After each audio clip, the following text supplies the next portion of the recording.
பழைய ஏற்பாட்டில் நியாயப்பிரமாணத்தை கொடுக்குறாரு. மோசே மூலமாக சீனாய் மலையில நியாயப்பிரமாணம் கொடுக்கப்படுது. 10 கட்டளைகள் கொடுக்குறாரு. என்னை தவிர வேற தேவர்களை நீ என்ன பண்ணக்கூடாது, வணங்கக்கூடாது, தாயின் தகப்பனை நீ கணம் பண்ணணும், பொய் சொல்லக்கூடாது, கொலை செய்யக்கூடாது, விபச்சாரம் செய்யக்கூடாது சொல்லி 10 கட்டளைகள். அது தவிர நிறைய லேவிய ராமத்தில் போய் பார்த்தீங்கன்னா நிறைய கட்டளைகள் இருக்கு. எப்படி என்ன உண்ணணும், யாரை திருமணம் செய்யணும், அப்புறம் உன்னுடைய லைஃப் ஸ்டைல் எப்படி இருக்கணும்னு சொல்லி கிட்டத்தட்ட 600 கட்டளைகளுக்கு மேல ஆண்டவர் கொடுக்குறாரு. இதுதான் லா அப்படின்வாங்க. ஸோ பேசிக்லி ஆண்டவர் லா எதுக்கு கொடுத்தாருன்னா இஸ்ரவேல் ஜனங்களை சீர்படுத்துவதற்காக கொடுத்தார். அவர்கள் நீதிமானாக்குவதற்காக கொடுக்கவே இல்லை. 10 கட்டளையில கெட்டது ஏதாவது பார்த்திருக்கீங்களா? 10 கட்டளை படிச்சிருப்பீங்களா நீங்க எல்லாரும்? அதுல கெட்டது எதா இருக்கா? யாரா சொல்லுங்க பிரதர், 10 கட்டளை எனக்கு சரியில்லை பிரதர். சூப்பருங்க, 10 கட்டளை மாதிரி ஒரு சூப்பரான கட்டளை எதுவுமே கிடையாது. தெரியுமா உங்களுக்கு? இன்னைக்கு 10 கட்டளையே ஒரு மனுஷன் ஃபாலோ பண்ணானா ஒழுங்கா இருப்பான் வாழ்க்கையில. நான் ஓப்பனா சொல்றேன், ஒழுங்கா இருப்பான் ஒரு மனுஷன். 10 கட்டளையை வச்சு நீங்க வாழ்ந்தீங்கன்னா சூப்பரா வாழ்வீங்க, சூப்பரா வாழ்வீங்க. ரொம்ப டிசிப்ளின்டு லைஃபா இருக்கும், நல்ல ஒரு வாழ்க்கை இருக்கும், நல்ல குடும்ப வாழ்க்கை நல்லா இருக்கும், பொருளாதாரம் நல்லா இருக்கும், உறவுகள் நல்லா இருக்கும், எல்லாமே சூப்பரா இருக்கும். ஆனா அதனால நீங்க நீதிமான் ஆகல. நல்லா புரிஞ்சுக்கோங்க. நீதிமான் எப்படி ஆக்கப்படுறீங்க? ரத்தத்தினால. நான் இப்ப புதிய உடன்படிக்கையில வந்துட்டேன், நான் விசுவாசத்து உடன்படிக்கையில வந்துட்டேன், அதனால நியாயப்பிரமாணம் வேண்டாம்லாம் அப்படிலாம் சொல்லவே இல்லை. நான் சொன்னேன் அப்படி. இன்னைக்கு நிறைய இடங்கள்ல நியாயப்பிரமாணத்தை கற்பிச்சதுனாலதான் இன்னைக்கு நிறைய தேசங்கள் வளர்ந்துருக்கு. இதெல்லாம் ஹிஸ்டரியிலே இருக்குது. இதெல்லாம் எஸ்பெஷலி வெஸ்டர்ன் கண்ட்ரீஸ்ல எல்லாம் பாத்தீங்கன்னா நியாயப்பிரமாணத்தை ஸ்கூல்ஸ்ல எல்லாம் சொல்லி கொடுத்தாங்களாம். இன்னைக்கு தேவனை மறந்துட்டாங்க. வெஸ்டர்ன் கண்ட்ரீஸ்லாம் தேவனை மறந்துட்டு அவன் தன் வழியில போய்கிட்டு இருக்கான். ஆனா நீங்க கொஞ்ச நாளைக்கு முன்னாடி எல்லாம் பாத்தீங்கன்னா ஸ்கூல்ஸ்ல 10 கமாண்ட்மெண்ட் 10 கட்டளை அவங்க ஸ்கூல் கரிக்குலம்ல இருக்கும். அது இதைதான் பவுல் சொல்றாரு, எப்பா நீ கிருபையினால ரசிக்கப்பட்டிருக்க, நீதிமானாக்கப்பட்டிருக்க, ஆனா நீ நற்காரியங்களை செய்.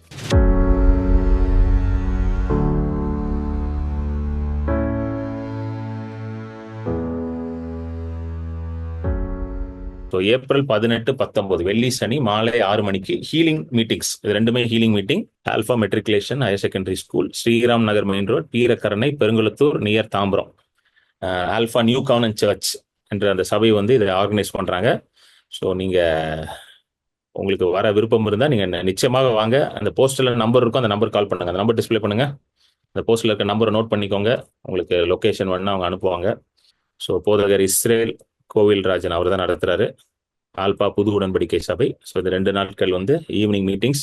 இது ஓப்பன் மீட்டிங், அதாவது எல்லாரும் வரலாம், விசுவாசிகள் அவிசுவாசிகள் எல்லாரும் வரலாம். இது ஒரு ஹீலிங் மீட்டிங். ஸோ யாருக்காவது உடம்பு சரியில்லை, பலவீனமா இருக்காங்கன்னா கண்டிப்பா அவங்களை ரெஃபர் பண்ணுங்க, நிச்சயமாக சுகமாவார்கள். ஆமேன். ரோமருக்கு எழுதின நிருபம் 3வது அதிகாரம் 21 26 வசனம் படிப்போம். இப்படி இருக்க நியாயப்பிரமாணம் இல்லாமல் தேவ நீதி வெளியாக்கப்பட்டிருக்கிறது. அதை குறித்து நியாயப்பிரமாணமும் தீர்க்க தரிசனங்களும் சாட்சியிடுகிறது. அது இயேசு கிறிஸ்துவின் விசுவாசத்தினாலே பலிக்கும் தேவ நீதியே. விசுவாசிக்கிற எவர்களுக்குள்ளும் எவர்கள் மேலும் அது பலிக்கும், வித்தியாசமே இல்லை. எல்லாரும் பாவம் செய்து தேவ மகிமையற்றவர்களாகி இலவசமாய் அவருடைய கிருபையினாலே கிறிஸ்து இயேசுவிலுள்ள மீட்பை கொண்டு நீதிமான்களாக்கப்படுகிறார்கள்.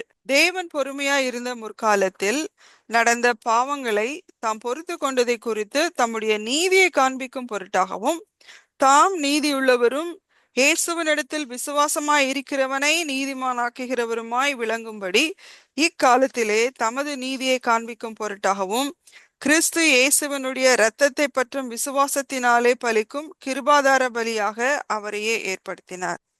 ஸோ கடந்த சில வாரங்களாக, லாஸ்ட் ஃபியூ வீக்ஸ், நீதியில் ஸ்திரப்பட்டிருப்பாய், இந்த தலைப்புல நம்ம சத்தியத்தை நம்ம படிச்சு கொண்டிருக்கிறோம்.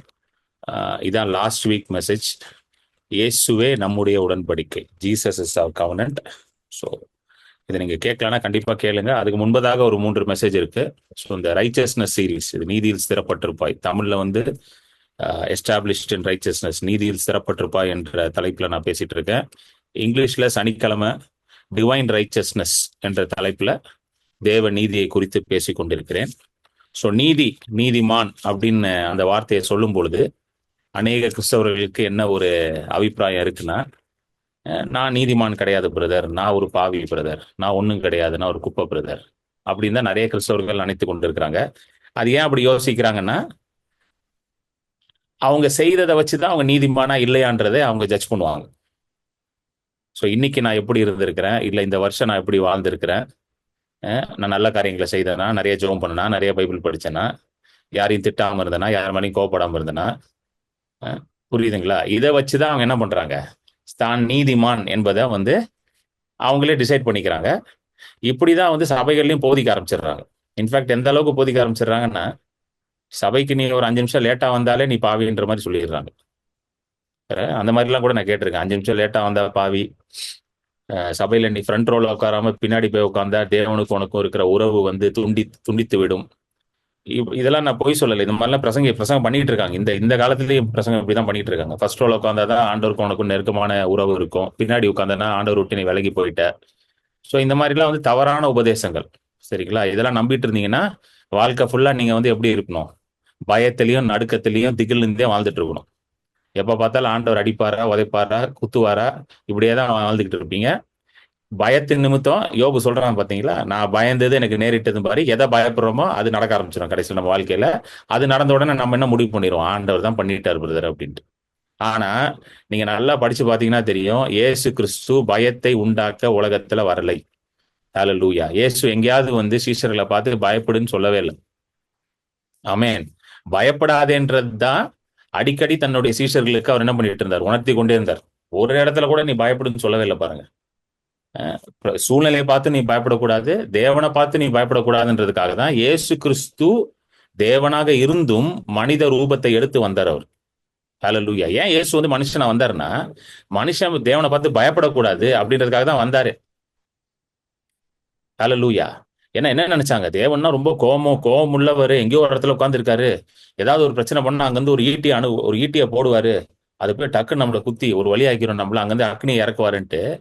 அப்படி கிடையாது. தேவன் உங்களை நேசிக்கிறாருன்றது எப்படி புரிய வைக்கிறது? அவங்க லெவலுக்கு இறங்கி வர்றாரு. அவங்க லெவலுக்கு இறங்கி வந்து மனுஷனோட லெவலுக்கு வந்து பாவ மாம்சத்தை அவரும் தரித்து கொண்டு மனுஷனோட மனுஷனா வாழ்ந்து மனிதர்களை நேசித்து, இதுதாயா நான் தேவன்னா வந்து கொடூரமான ஆள் கிடையாது, தேவன் ஒரு நல்ல தகப்பன் என்பதை வெளிக்காட்டினவர் யாருங்க? இயேசு கிறிஸ்து. சோ தேவன் யார் என்பதை நீங்க யார் மூலமா தான் பார்க்க முடியும்? இயேசு மூலமா தான் நீங்க அறிந்து கொள்ள முடியும். ஹல்லேலூயா. ஆமென். இயேசு தான் தேவனுடைய சரியான பிரதிபலிப்பு. The exact representation of God is Jesus Christ. Nobody represented Jesus, nobody represented God just as Jesus represented. யாருமே தேவனை இயேசு பிரதிபலித்தது போல பிரதிபலிக்கவே இல்லை. பழைய ஏற்பாட்டுல அநேக தீர்க்கதரிசிகள் இயேசு ஆண்டவரை பத்தி பேசுறாங்க, ஆனா யாருமே என்ன பண்ணல, இயேசுவை போல வந்து பிரதிபலிக்கவே இல்லை. ஏன் அவங்களால இயேசுவை போல வந்து ஆண்டவரை வந்து பிரதிபலிக்க முடியலன்னா, அவர்கள் எல்லாருமே வந்து பாவ மாம்சத்துல வாழ்ந்து கொண்டிருந்தார்கள். they were all in the flesh, in the sinful flesh. ஆதாம்குள்ள இருந்ததுனால பாவம் இருந்ததுனால அவங்களால ஃபுல்னஸ் ஆஃப் காடை வந்து வெளிக்காட்ட முடியல. ஆனா இயேசு வந்து மனுஷனுடைய வித்துல வந்து என்ன பண்ணல, ஜனப்பிக்கப்படல. பரிசுத்த ஆவியானவர் மூலமாக கன்னி மரியாளுடைய வயிற்றுல அவர் உண்டாக்கப்பட்டு ஜனப்பிக்கப்பட்டு வார்த்தையின் மூலமாக ஜனப்பிக்கப்பட்டு அனுப்புனதுனால அவருக்குள்ள பாவமே இல்லை. ஆண்டவரை ஃபுல்னஸ் ஆஃப் காடை வந்து இயேசு கிறிஸ்து வெளிப்படுத்துறாரு. ஹல்லேலூயா. அதை தான் நம்ம பார்க்கிறோம். மத்தேயு, மார்க்கு, லூக்கா, யோவான்லாம் தேவன் எவ்வளவு நல்லவர்ன்றத ஃபுல்லா காட்டினாரா வந்து. இயேசு தான் ஃபுல்லா பிரதிபலிக்கிறார் வந்து. என்னை கண்டவன் பிதாவை கண்டான்னு சொல்றாருல, அப்பனா இயேசுவை பார்த்தீங்கன்னா அப்படிதான் பிதாவும் இருப்பார். இயேசு மிகவும் நல்லவர், பிதாவும் மிகவும் நல்லவர். ஹல்லேலூயா. இதற்கு so God is a good God. இதான் நம்ம புரிஞ்சுக்கணும். கர்த்தர் நல்லவர். ஆமென். சோ நல்லா கவனிங்க. சோ இப்போ இந்த நீதிமான் அப்படின்ற சத்தியத்துல வந்து பாத்தீங்கன்னா இந்த கன்ஃபியூஷன் தான் வருது. ஆண்டவர் நான் நீதிமான் கிடையாது, ஏன்னா நான் என் செயலை வச்சு நான் நீதிமான் கிடையாது, நான் அப்படி இப்படி இருக்கிறேன், நீதிமான் கிடையாது அப்படின்னு தான் நினைக்கிறோம். ஸோ இதை தான் நம்ம இந்த கடந்த 4 வாரமா பார்த்தோம், எப்படி நம்ம நீதிமான் ஆக்கப்பட்டோம் அப்படின்ட்டு. நீங்க அதை போய் டீட்டெயிலா பாருங்க. போன வார வீடியோ பாருங்க, அதுக்கு முந்தின வார வீடியோஸ் எல்லாம் பாருங்க. பாத்தீங்கன்னா உங்களுக்கு ஒரு அண்டர்ஸ்டாண்டிங் வரும். ஸோ போன வாரம் என்ன பார்த்தோம் அப்படின்னு பாத்தீங்கன்னா, அது ஒரு சின்ன ரீகாப் பண்ணிட்டு போயிடலாம். ரோமர் 3ல அந்த 21 இருந்து 26 பார்த்தோம். இல்ல ஸ்பெஷலி 25வது வசனம். 23ல இருந்து படிங்களேன் சிஸ்டர். 23ல இருந்து படிங்க. எல்லாரும் பாவம் செய்து தேவ மகிமையற்றவர்களாகி இலவசமாய் அவருடைய கிருபையினாலே கிறிஸ்து இயேசுவில் உள்ள மீட்பை கொண்டு நீதிமான்களாக்கப்படுகிறார்கள்.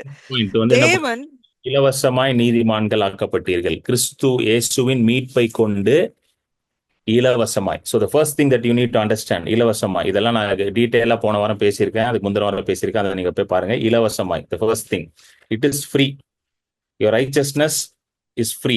அது எப்படி நடக்குது, அந்த ரைச்சஸ்னஸ் எப்படி உங்களுக்கு ஃப்ரீயா கிடைக்குதுன்னா, விசுவாசத்தின் மூலமா அது ஃப்ரீயா பெற்றுக்கொள்றீங்க, கிரியையின் மூலமா கிடையாது.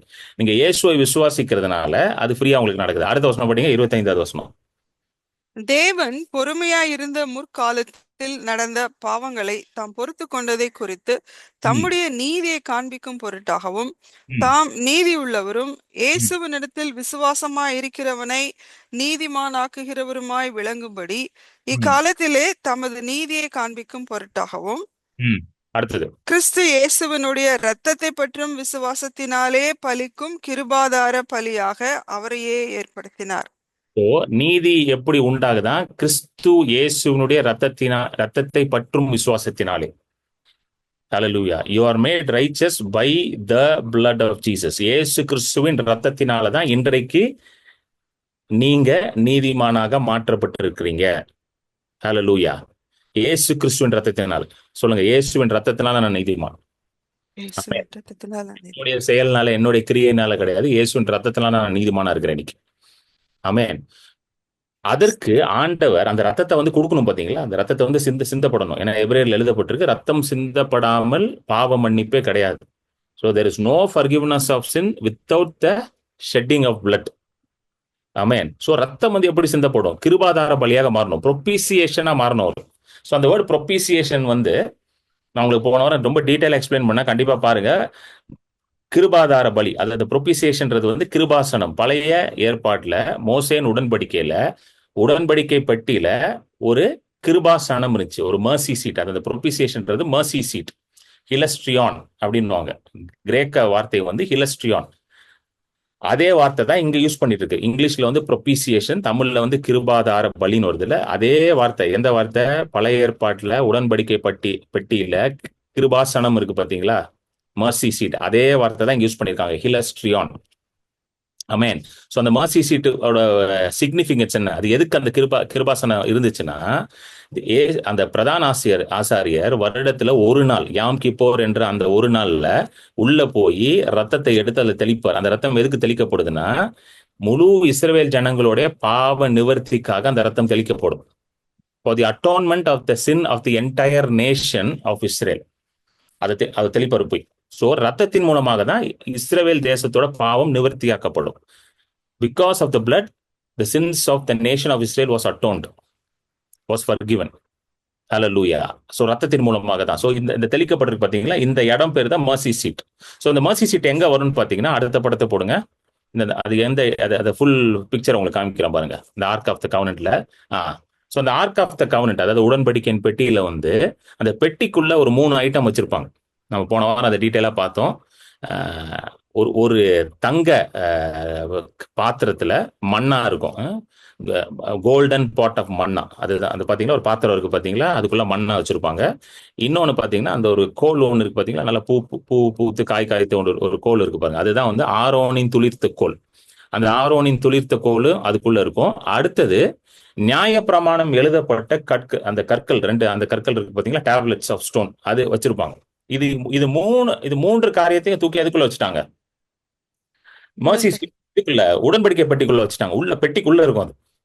ஏன் இது மூணையும் உள்ள வச்சாங்கன்னா, இது மூணுமே எதை குறிக்குதுன்னா, மனுஷன் தேவனை விட்டு விலகி போனது, அதாவது மனுஷன் தேவனுக்கு எதிராக செயல்பட்டதை இது மூணும் குறிக்குது.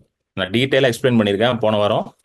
சிம்பிளா சொல்றேன், மன்னா வந்து ஆண்டவர் கொடுத்த ஒரு அற்புதமான ஒரு ப்ரொவிஷன், ஒரு உணவு.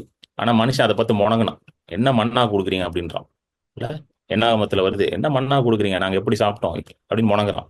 ஸோ மேன்ஸ் ரெபல்லியன், அது தேவனை எதிர்த்து நின்னதுக்கான ஒரு அடையாளம் மண்ணா. அடுத்தது ஆரோனோட துருத்தக்கோள். அதுதான் ஆரோனோட ஆசாரியத்துவத்தை வந்து எதிர்த்து நிக்கிறாங்க ஒரு கூட்டம். வந்து ஆரோனெல்லாம் ஏத்துக்க முடியாது எங்களால ஆசாரியரா அப்படின்றாங்க. அப்ப ஆண்டவர் சொல்றாரு, ஆரோனை நான் தான் வைத்தேன், ஆசாரியனா வைத்திருக்கேன்னு சொல்லி அதை ப்ரூவ் பண்ணி காட்டுறாரு.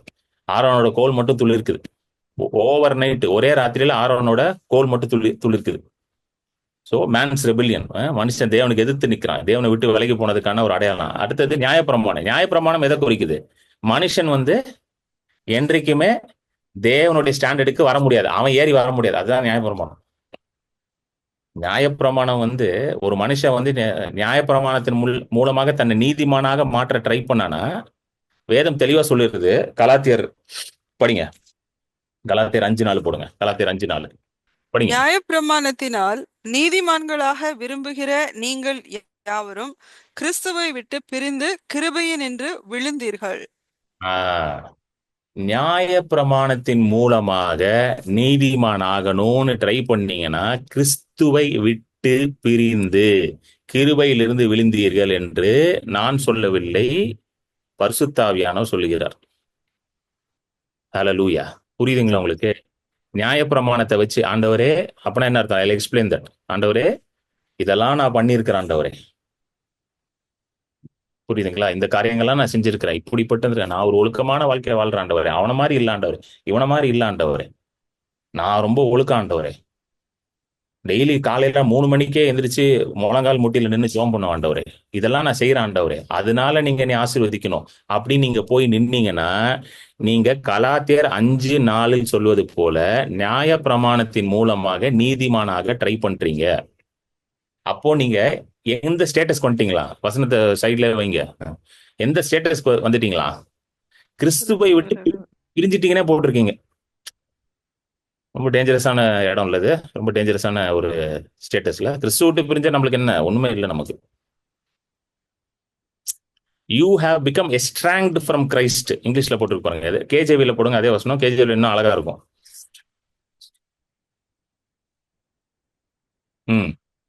Christ is become of no effect. ஐயோ, நினைச்சே பார்க்க முடியல நல்லது. கிரைஸ்ட் எஃபெக்டே இல்லையா என் வாழ்க்கையில? ஐயோ, அப்பனா எனக்குலாம் வாழ்க்கையே இல்லையா? எனக்குலாம் Christ has become no effect. Christ மட்டும் என் வாழ்க்கையில வந்து எஃபெக்டிவா இல்லை, கிரைஸ்டோட ஆசீர்வாதம் கிருபை என் வாழ்க்கையிலனா வாழ்க்கையே கிடையாது எனக்கு. ரொம்ப ஒரு டேஞ்சரஸான ஒரு பொசிஷனுக்கு வந்துட்டு நான் அர்த்தம்னா, Christ has become no effect to you whosoever you are justified by the law you are fallen from grace. கிருபையில இருந்து விழுந்துட்டான்னு அர்த்தம்னா. புதிய உடன்படிக்கையின் மகிமையே கிருபையில வாழ்றதுதான். ஹalleluya. The new covenant is a covenant of grace and mercy. ஆமென். சோ கிருபையிலிருந்து விழுந்தீர்கள்னு போட்டிருக்கு. சோ இதுதான் வந்து பாத்தீங்கன்னா உடன்படிக்கை பெட்டியில பழைய ஏற்பாட்டிலே ஆண்டவர் இதை வந்து சித்தரிச்சு காட்டுறாரு. பாருங்க எப்படி காட்டுறாரு பாருங்களேன். அந்த பெட்டியை வந்து அந்த படத்தை போடு விஜய். இந்த 3 பொருட்கள் இருக்கு பாத்தீங்களா, அது கீழே இருக்கு, நல்லா கவனிங்க. கீழே வந்து இந்த 3 பொருட்கள் இருக்கு. அந்த கோல்டன் பாட் ஆஃப் மன்னா, தங்க பாத்திரத்துல மண்ணா, அப்புறம் அந்த நியாயப்பிரமாண கற்கள், அப்புறம் ஆரோனின் துளிர்த்த கோல், இதெல்லாம் கீழே இருக்கு. மேல வந்து பாத்தீங்கன்னா கிருபாசனம், மர்சி சீட். சோ ஆண்டவர் வந்து மனுஷனுடைய பாவத்தையும் மனுஷனுடைய மீறுதல்கள், அதாவது நியாயப்பிரமாணம் வந்து மனுஷனோட மீறுதலை குறிக்குது. ஆரோனின் துளிர்த்த கோல் மண்ணா வந்து மனுஷன் தேவனை எதிர்த்து நின்னதை குறிக்குது, ரெபலியன் அகைன்ஸ்ட் காடை குறிக்குது. அது அது அது எல்லாத்தையும் வச்சு அதுக்கு மேல கொண்டு போய் எதை வச்சுட்டாரு? இயேசுவின் ரத்தத்தை வச்சுட்டாரு. ஹalleluya. புரியுதுங்களா? அவர் சொல்றாரு, எப்பா நீ மீறுற, நீ என்னை எதிர்த்து நிக்கிற, ஆனா நான் என்னுடைய கிருபையினால் அதை நான் மூடுகிறேன். Hallelujah. I am covering your rebellion. I am covering your transgression. I am covering your sin by my mercy. அதனாலதான் இதெல்லாம் கீழே வச்சுட்டு மேல கொண்டு போய் எதை வச்சுட்டாரு? கிருபா வச்சுட்டாரு, மர்சி சீட்டை வச்சுட்டாரு. இன்னைக்கும் ஆண்டவர் நம்மை கிருபையாக நம்ம மேல இருக்கிறார். நம்மளை டீல் பண்ணும்போது கிருபையா தான் அங்க டீல் பண்றாரு அவரு. அவருக்கு தெரியும் உங்களை பத்தி, அவருக்கு தெரியும் நீங்க ஒழுங்கில்லன்னு தெரியும் அவருக்கு, நீங்க எந்த அளவுக்கு இருக்கிறீங்கன்னு அவருக்கு தெரியும். ஆனாலும் ஆண்டவர் உங்களை எப்படி டீல் பண்றாரு? கிருபையா தான் டீல் பண்றாரு. நீங்க நினைச்சுக்காதீங்க நான் நல்லா இருக்கிறேன் ஏன்னா நான் யோக்கியனா அப்படி. தயவு செய்து அந்த அந்த தாட்டுக்கு மட்டும் வந்துடாதீங்க. ரொம்ப மோசமான நிலைமை தான். அவர் அப்படி கிடையாது. நான் ரொம்ப யோக்கியன், உண்மையை உத்தமா நான் ஊழியம் பண்றேன், அவரை மாதிரி நான் ஊழியம் பண்ணல அப்படின்னு நினைச்சிடாதீங்க தயவு செய்து. கிடையவே கிடையாது. இதெல்லாம் அவருடைய கிருபையினாலதான் வண்டி ஓடிக்கிட்டு இருக்கு. உங்களுக்கும் எனக்கும் கிருபையினாலதான் வண்டி ஓடுது. Hallelujah. It is only by his grace. ஏன்னா இயேசுவின் ரத்தம் தான் நம்ம பாவத்தை எல்லாத்தையும் மூடி நம்மளை சுத்திகரிச்சிருக்கு. நான் யோக்கியம் நினைச்சாலே தேவனோட கண்கள் அது என்ன தெரியுமா? பாவம், மேட்டிமை, அது பிரைடு. என்னைக்கு நீங்க யோக்கியம் நினைச்சீங்களோ அன்னைக்கே பிரைடுங்க அது. புரியுதுங்களா இல்லையாங்க? நான் அவரை மாதிரி கிடையாது பிரதர் அப்படின்னாலே முடிஞ்சு போச்சு கதை. முடிஞ்சு அங்கேயே கதை முடிஞ்சு. புரியுதுங்களா? You understand? கிருபையினாலதான் சொல்லுங்க, கிருபையினாலதான். ஹalleluya. ஆமென். நான் செய்ததை வச்சு நான் நீதிமானாகணும் ட்ரை பண்ணீங்கன்னா நீங்க எதுல இருந்து விழுந்துட்டீங்களா? கிருபையில இருந்து கீழே. கிறிஸ்து உங்க வாழ்க்கை எஃபெக்டா எல்லாம் போயிருவார். கிரைஸ்ட் பிகம்ஸ் நோ எஃபெக்ட்னு போட்டுருக்கு. ரொம்ப அழகா எழுதியிருக்காரு பவுல். ரொம்ப ஸ்ட்ராங் வேர்ட்ஸ் பவுல். சும்மா சாதாரணமாலாம் சொல்ல பாருங்க, சும்மா உங்களுக்கு வலிக்காத மாதிரி. இப்ப ஆண்டவர் எப்பவுமே சத்தியத்தை பேசும்போது ரொம்ப ஸ்ட்ராங்கா தான் பேசுவார். அவன் ரொம்ப வலிக்க போகுது, அதனால லைட்டா பேசுவோம். அடிச்சுதான் பேசுவார். சத்தியத்தை பேசணும்னா அடிச்சுதான் பேசணும். ஹalleluya. ஆமென். அது ஸ்தோத்திரம். Propitiation for our since. ரோமர் 3 அந்த 26 27 எல்லாம் பாத்தீங்கன்னா அதுதான் அந்த வசனம். புரியுதுங்களா? ஆமென். கிருபாதார பலின்னு வருது பாத்தீங்களா ரோமர் 3ல. ரோமர் 3க்கு வந்துருங்க திரும்ப. சரிங்களா? அந்த 25 26 வந்து இதை தான் குறிக்குது. ஹalleluya. இப்போ நம்ம அடுத்தது நம்ம தொடர்ந்து படிப்போம். ரோமர் 3 27ல இருந்து 31 படிப்போம். ரோமர் 3 27ல இருந்து 31. இப்படி இருக்க மேன்மை பாராட்டல் எங்கே? அது ம், நீக்கப்பட்டதே. எந்த பிரமாணத்தினாலே? கிரியா பிரமாணத்தினாலேயா அல்ல விசுவாச பிரமாணத்தினாலேயே? ம், ஆதலால் மனுஷன் நியாயப்பிரமாணத்தின் கிரியைகள் இல்லாமல் விசுவாசத்தினாலேயே நீதிமானாக்கப்படுகிறான் என்று தீர்க்கிறோம். ம், தேவன் யூதருக்கு மாத்திரமா தேவன்? ம், புறஜாதிகளுக்கும் தேவன் அல்லவா? ம், ஆம், புறஜாதிகளுக்கும் அவர் தேவன்தான். ம், விருத்த சேதனம் உள்ளவர்களை விசுவாசத்தினாலும் விருத்த சேதனம் இல்லாதவர்களை விசுவாசத்தின் மூலமாயும் நீதிமான்களாக்குகிற தேவன் ஒருவரே. அப்படியானால் விசுவாசத்தினாலே நியாயப்பிரமாணத்தை அவமாக்குகிறோமோ? அப்படி அல்ல, நியாயப்பிரமாணத்தை நிலைநிறுத்துகிறோமே. ஆமென். சோ இது ரொம்ப முக்கியமான பகுதி. சோ இதெல்லாம் பேசிட்டு ஆண்டவர் வந்து பவுல் வந்து ரோமருக்கு எழுதுறாரு. விசுவாசத்தினால இயேசு கிறிஸ்துவின் ரத்தத்தினால இலவசமாய் மீட்பை கொண்டு நீதிமான்கள் ஆக்கப்பட்டிருக்கிறீர்கள். இயேசுவோடைய ரத்தமே அவமாக்குகிறோம். உங்களுடைய கிருபாதார பலியாக இருக்கிறது அப்படின்னு எல்லாம் பேசிட்டு 28ல இருந்து அதாவது 27ல இருந்து கன்க்ளூட் பண்றாரு. சோ இது எல்லாத்துக்கும் இதுக்கு ஒரு கன்க்ளூஷன் கொண்டு வர்றாரு. என்ன சொல்றாருன்னா, இப்படி இருக்க மேன்மை பாராட்டல் எங்கே? சோ அவர் என்ன சொல்றாருன்னா, இப்போ ஆண்டவரால தான் நான் நீதிமானா இருக்கேன், ஆண்டவரால தான் ரட்சிக்கப்பட்டிருக்கேன், நான் ஆசீர்வதிக்கப்பட்டிருக்கேன்னா அது ஆண்டவருடைய கிருபையினால தான், எல்லாமே அவரால தான் சொல்லும் பொழுது மேன்மை பாராட்டலே இல்லையேங்க. என்னங்க கரெக்டா இல்லையாங்க? எஸ். புரியுதுங்களா இல்லையா? இங்க எதை எதை வச்சு நான் மேன்மை பாராட்டுறது? கரெக்டா இல்லையா? எதை வச்சு நான் பண்றது? எஸ். ஒண்ணுமே சொல்ல முடியாது. சொல்லவே முடியாது. ம். அதுதான் சொல்றேன். இப்படி இருக்க மேன்மை பாராட்டு இல்லைங்க. அது நீக்கப்பட்டது. அப்போனா எதுவுமே சொல்ல முடியாது. நான் எனக்கு ஏன் ஆண்டவர் ஆசை வச்சிருக்காருன்னா, நான் இதெல்லாம் பண்ணேன் அப்படின்னு ஒருத்தன் கூட சொல்ல முடியாது. ம். எனக்கே இதெல்லாம் இருக்குன்னா, நான் வந்து இதெல்லாம் பண்ணேன், நான் அப்படிலாம் இருந்தேன், இதெல்லாம் முடிச்சேன், இதெல்லாம் கழட்டுனேன் அப்படின்லாம் சொல்லிட்டு திரிஞ்சுட்டு இருக்க முடியாது.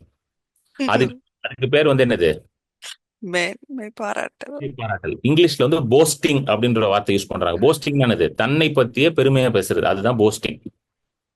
நாங்கெல்லாம் யாரு தெரியுமா? நாங்கெல்லாம் பரம்பரை கிறிஸ்தவர்கள் தெரியுமா? நாங்க தான் இந்த சர்ச்சே கட்டி கொடுத்தோம். எங்க தாத்தா பேர் தான் அந்த கல்வெட்டிலே இருக்குது. மேன்மை பாராட்டுறதுக்கு ஒண்ணுமே கிடையாது. சோ அதான் எழுதுறாரு பால். இப்படி இருக்க மேன்மை பாராட்ட என்ன? ஒண்ணுமே இல்லையே நமக்கு மேன்மை பாராட்ட. ஆனா ஒண்ணு இருக்கு நமக்கு மேன்மை பாராட்ட. என்ன தெரியுமா? நான் கண்டுபிடிச்சேன் ஒன்றுக்கு மேன்மை பாராட்டுறதுக்கு. என் கூட கர்த்தர் இருக்காரு, நான் மேன்மை பாராட்டலாம். ஸ்தோத்திரம். இதை நான் பெருமையா சொல்லலாம். என் கூட கர்த்தர் இருக்காருயா. ஆனா அதையும் நான் எப்படி சொல்லணும்னு கத்திருக்கேன் தெரியுமா? என் லைஃப்ல என் கூட கர்த்தர் இருக்கிறாரு, இதே கர்த்தர் உன் கூட இருக்காருன்னு தான் நான் போய் சொல்லிட்டு இருக்கேன். இன்னைக்கு உலகம் ஃபுல்லா நான் அதை தான் போய் சொல்லிட்டு இருக்கேன். என் கூட இருக்க கர்த்தர் உன் கூடயும் இருக்கிறார். ஏன்னா சில நேரம் நம்ம என்ன பண்ணிடுறோம் தெரியுமா? கிறிஸ்தவர்கள் என் கூட மட்டும் தான் இருக்காரு பிரதர், அவன் கூட இல்ல. ஏன் அவன் கூட இல்ல தெரியுமா? அவன் சர்ச்சுக்கா ஒழுங்கா வரமாட்டான், அதனால அவன் கூட இல்ல. யார் சொன்னா? இளைய குமாரன் கூடயும் தகப்பன் இருந்தாரு, மூத்த குமாரன் கூடயும் தான் தகப்பன் இருந்தாரு. இளைய குமாரனையும் நேசித்தாரு, மூத்த குமாரனையும் நேசித்தார். பேதுருவையும் நேசித்தார், யூதாசையும் நேசித்தார். ஆமென். எல்லாரோடையும் கர்த்தர் இன்றைக்கு இருக்கிறார். இதை தான் நம்ம மேன்மை பாராட்டணும். என் கூட கர்த்தர் இருக்கிறார்.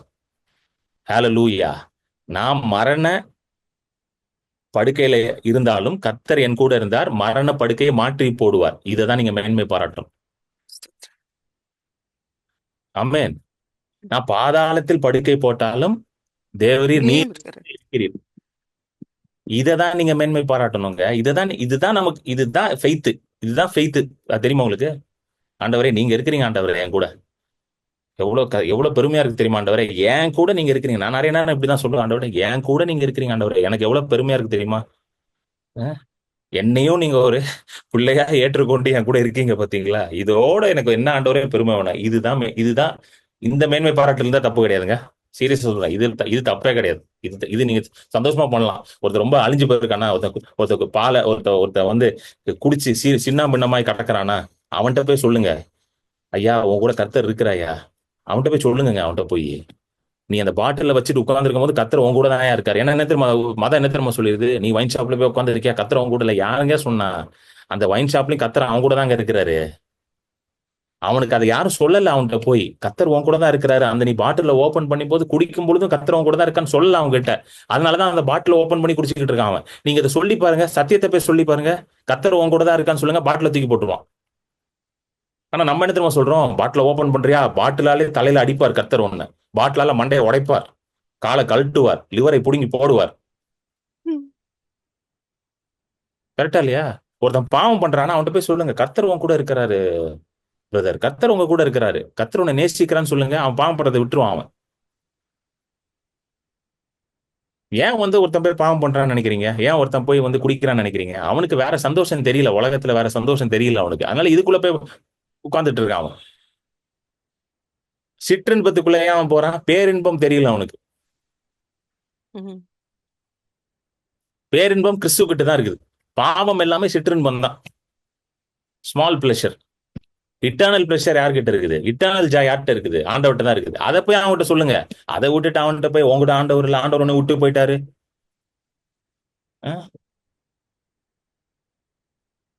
இதை போய் சொல்லுங்க, அவன் மாறிவாங்க. சரி, நான் சொல்றேன், இதை போய் ட்ரை பண்ணி பாருங்களேன். இப்போ சொல்லுங்க, உங்கள்கிட்ட ஆண்டவர் இருக்காரு சொல்லிட்டே இருங்க, போய் ஆண்டவர் இருக்காரு, உங்களோட ஆண்டவர் ஒரு நாள் தூக்கி போட்டு வந்துடும் எல்லாத்தையும். அதனாலதான் பவுல் எழுதுறாரு, இப்படி இருக்க எதை மேன்மைப்பட ஒண்ணு மேன்மைப்பட முடியாது, அது நீக்கப்பட்டது. 27வது வசனம், எந்த பிரமாணத்தினாலே? கிரியா பிரமாணத்தினாலேயா அல்ல விசுவாச விசுவாசம். பிரமாணத்தினாலேயே. பாருங்க, விசுவாசத்தையே பவுல் பிரமாணம் என்று சொல்றார். 27வது வசனம், ரோமர் 3:27 போட்டிருப்பாருங்க, விசுவாச பிரமாணம், law of faith.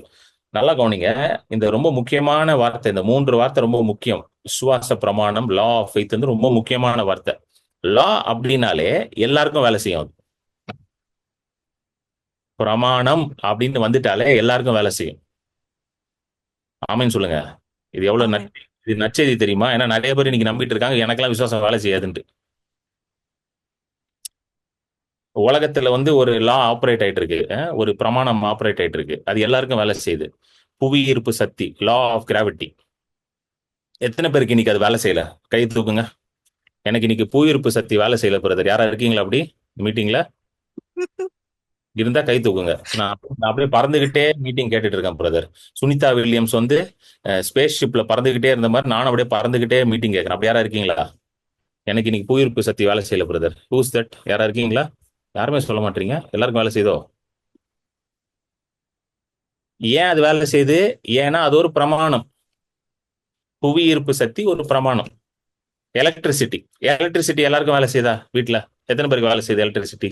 Electricity S. இருக்கிறதுனாலதான் இப்ப மீட்டிங் கேட்டுட்டு இருக்கீங்க. ம். இல்ல பிரதர், எனக்கு மட்டும் எங்க எங்க பிளாட்ல எனக்கு மட்டும் வேலை செய்ய மாட்டேங்குது பிரதர். இல்ல எங்க வீட்டுல நான் சுவிட்ச் போட்டா மட்டும் லைட் எரிய மாட்டேங்குது பிரதர். எங்க வீட்டுல வேற யாரும் சுவிட்ச் போட்டாலும் எரியுது பிரதர். எலக்ட்ரிசிட்டி எனக்கு மட்டும் வேலை செய்ய மாட்டேங்குது. யாரா இருக்கீங்களா அப்படி? என்னங்க, யாரா இருக்கீங்களா? யாருமே இல்லையா? இருக்கீங்களா எல்லாரும்? ஆமென். அஹ், நீங்க இருக்கீங்க தெரியும் சிஸ்டர், மத்தவங்க கிட்ட. எல்லாரும் இருக்காங்க. புரியுதுங்களா? பிரமாணம் எல்லாருக்கும் வேலை செய்யும். சொல்லுங்க, பிரமாணம் எல்லாருக்கும். ஸ்தோத்திரம். சோ ஆமென். ஆமென். இப்போ விசுவாசமும் என்னதாங்க? பிரமாணம். விசுவாசம் பிரமாணம். அப்ப விசுவாசம் உங்களுக்கு வேலை செய்யுமா, வேலை செய்யாதா? இதுக்கு இதுக்கு எத்தனை பேர் எஸ் சொல்றீங்க? எனக்கு வேலை செய்யும் சொல்றீங்க. ஆமென். ஆமென். வேலை செய்யும். உங்களுக்கும் விசுவாசம் வேலை செய்யும். சொல்லுங்க, எனக்கு விசுவாசம் வேலை செய்யும். ஏன்னா அது ஒரு பிரமாணம். அதுதான் பவுல் எழுதுறாரு அழகா.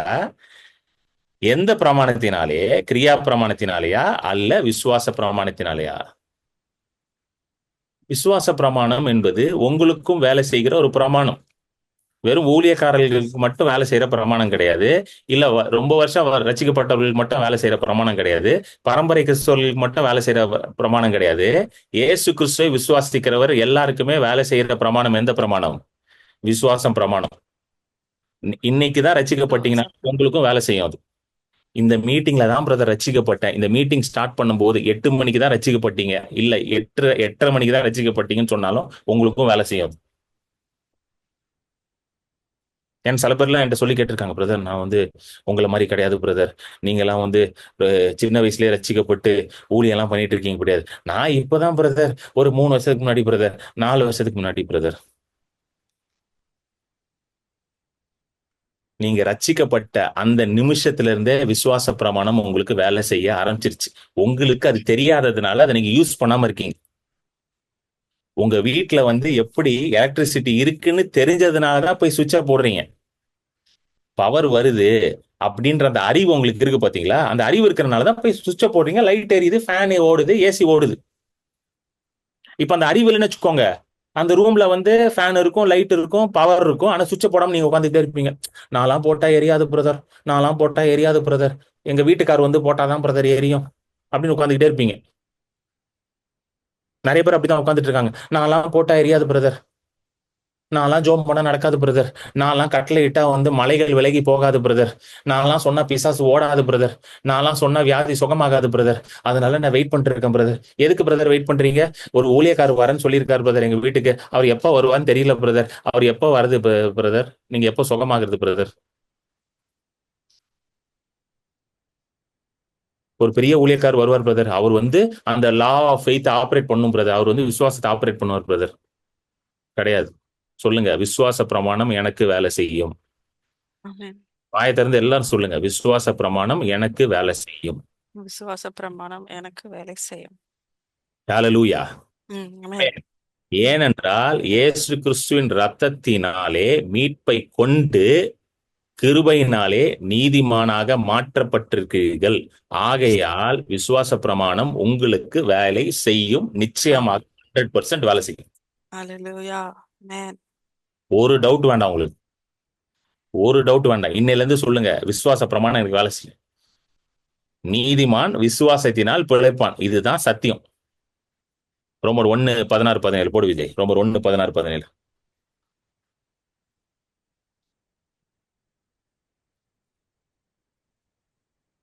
படிங்க சிஸ்டர். கிறிஸ்துவின் சுவிசேஷத்தை குறித்து நான் வெட்கப்படேன். முன்பு யூதரிலும் பின்பு கிரேக்கரிலும் விசுவாசிக்கிறவன் எவனோ அவனுக்கு இரட்சிப்பு உண்டாவதற்கு அது தேவ பலனா இருக்கிறது. போதும். விசுவாசத்தினாலே நீதிமான் பிழைப்பான் என்று எழுதியிருக்கிறபடி விசுவாசத்தினால் உண்டாகும் தேவ நீதி விசுவாசத்திற்கென்று அந்த சுவிசேஷத்தினால் வெளிப்படுத்தப்படுகிறது. ம் 16வது வருஷம் சொல்றாரு பவுல், சொல்றாரு நான் வெக்கப்படலன்றாரு. கிறிஸ்துவின் சுவிசேஷத்தை குறித்து நான் வெக்கப்படல. ஏன் வெக்கப்படல? அவர் வெக்கவும் படல, வெக்கப்பட்டு போகவும் இல்லை. நல்லா புரிஞ்சுக்கோங்க, நீங்க வெக்கவும் பட வேண்டாம், வெக்கப்பட்டு போகவும் வேண்டாம். சொல்லுங்க, நான் வெக்க அல்லேலூயா. ஆமென். சொல்லுங்க, வாய்தான் சொல்லுங்க, நான் வெக்கப்பட்டு போக நான் மாட்டேன். வெட்கப்பட்டு போக மாட்டேன். ஆமென். ஹalleluya. வெக்கப்படுறதுக்கு ஆண்டவரும், நீங்க வெக்கப்பட்டு போறதுக்கு ஆண்டவர் வந்து சொந்த குமாரன் அனுப்புனாரு. அஹ்? உங்களை ரட்சித்தது எதுக்கு? வெக்கப்பட்டு போறதுக்கா? சொல்லுங்கங்க. இவ்வளவு பெரிய மீட்பை எதுக்கு உண்டாக்குனாரு? நீங்க வெக்கப்பட்டு தலை குனிஞ்சு வாழ்றதுக்கா? கிடையாது. மகிமையின் மேல் மகிமை அடையணும் நீங்க. அதற்காக தான் ஆண்டவர் சுவிசேஷத்தை வெளிப்படுத்தினார் இயேசு கிறிஸ்துவின் மூலமாக. இன்னைக்கு நீங்க வெக்கப்பட்டு போற மாதிரி இருக்கலாம். சில பேர் என்ன முடிவு பண்ணிட்டாங்கன்னா, என் வாழ்க்கையில எதுவுமே நடக்க மாட்டேங்குது பிரதர், எப்பவுமே வெட்கம் தான் அப்படின்ட்டு. இது பிசாசோட பொய். இது பிசாசு இப்படிதான் பேசுவான் வந்து, இந்த பத்தியா இயேசுவை ஏத்துக்கொண்ட என்ன நடந்துச்சு உனக்கு? சில பேர் அப்படி நினைச்சிட்டு இருக்கீங்க, இயேசுவை ஏத்துக்கொண்ட ஒண்ணும் நடக்கல பிரதர், பெருசா ஒன்னும் பெருசா நடக்கல பிரதர். ஏத்துக்கிட்டீங்கல்ல, வெக்கப்பட்டு போக மாட்டீங்க. உங்க வெட்கத்துக்கு பதிலாக ரெட்டிப்பான கனத்தை கொடுப்பாரு. For your shame double honour will come. ஹalleluya. ஏசாயால தான் எழுதுற, ஏசாயா 61ல வெட்கத்துக்கு பதிலாக ரெட்டிப்பான கனம் வருமா. சிங்கிள் கனம் கிடையாது, ரெட்டிப்பான கனம், டபுள் ஹானர். அப்ப எழுதுங்க, ஒரு நோட் எடுத்து எழுதுங்க, எங்கெல்லாம் வெக்கப்பட்டீங்கன்னு எழுதுங்க இன்னைக்கு. எழுதிட்டு அதுக்கு பக்கத்துல போடுங்க டபுள் ஹானர் எழுதுங்க, ரெட்டிப்பான கனம் எழுதுங்க. அல்லேலூயா. எழுதுங்க. அல்லேலூயா. நான் சொல்றேன், ஏன்னா வேதத்துல போட்டிருக்குல்ல, வசனத்துல போட்டிருக்குன்னா நடக்குமா நடக்காதாங்க? வசனத்துல ஆமென். நடக்கும். அது வசனம் தான் இன்னைக்கு நமக்கு ஆதாரம், வசனம் தான் இன்னைக்கு நமக்கு எல்லாம். வசனத்தின் மேலதான் நம்ம நிற்கிறோம். ஏன்னா வசனம் தான் தேவனுடைய வார்த்தை, தேவனுடைய வார்த்தையில ஜீவன் இருக்கு, வல்லமை இருக்கு. அந்த வசனம் எங்க இருக்கு? ஏசாயா 61:7 படிங்க. உங்கள் வெட்கத்துக்கு பதிலாக இரண்டத்தனையாய் பலன் வரும். லட்சைக்கு பதிலாக தங்கள் பாகத்தில் சந்தோஷப்படுவார்கள். அதன் நிமித்தம் தங்கள் தேசத்தில் இரட்டிப்பான சுதந்திரம் அடைவார்கள். நித்திய மகிழ்ச்சி அவர்களுக்கு உண்டாகும். ஆமென். ரெட்டிப்பான சுதந்திரம் அப்படின்னா என்ன தெரியுமா அர்த்தம்? இதெல்லாம் ஸ்பிரிச்சுவல் மீனிங்லாம் கிடையாது. சும்மா வந்து ம். Spiritual brother. ரெட்டிப்பான இதெல்லாம் எங்க வரும்னா எனக்கு பரலோகத்துல வரும். ஸ்பிரிச்சுவல் மீனிங் கிடையாது. இதெல்லாம் இங்க நடக்க வேண்டிய காரியத்தை பேசிட்டு இருக்காரு. ஸ்தோத்திரம். பரலோகத்துல எங்கங்க வெக்கமும் கிடையாது, ஒண்ணும் கிடையாது. அங்க ரெட்டிப்பான கணத்தை வச்சு என்ன பண்ண போறீங்க நீங்க?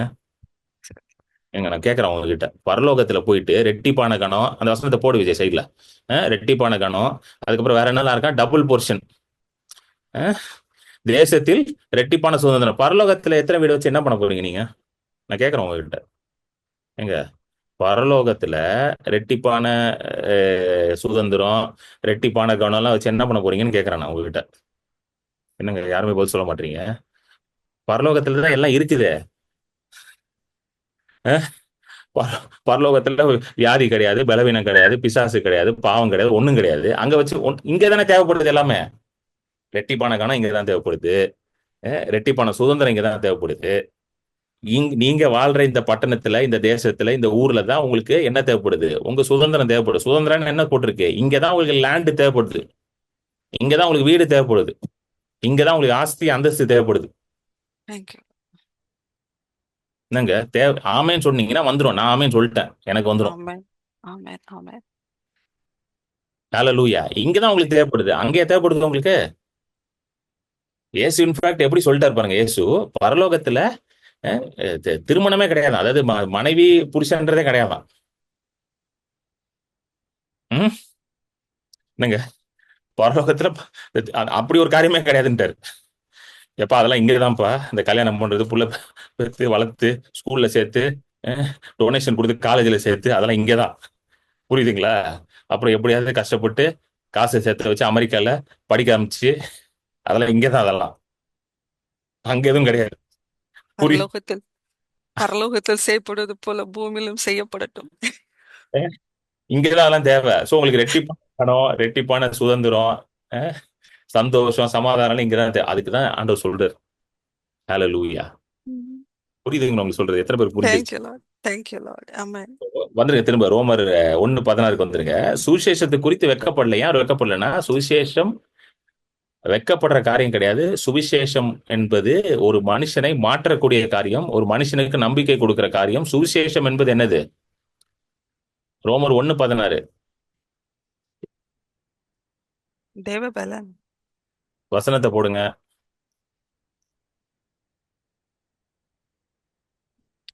விசுவாசிக்கிறவனவனோ அவனுக்கு இரட்சிப்பு உண்டாவதற்கு அது தேவபலனா இருக்கிறது. ஆமென்.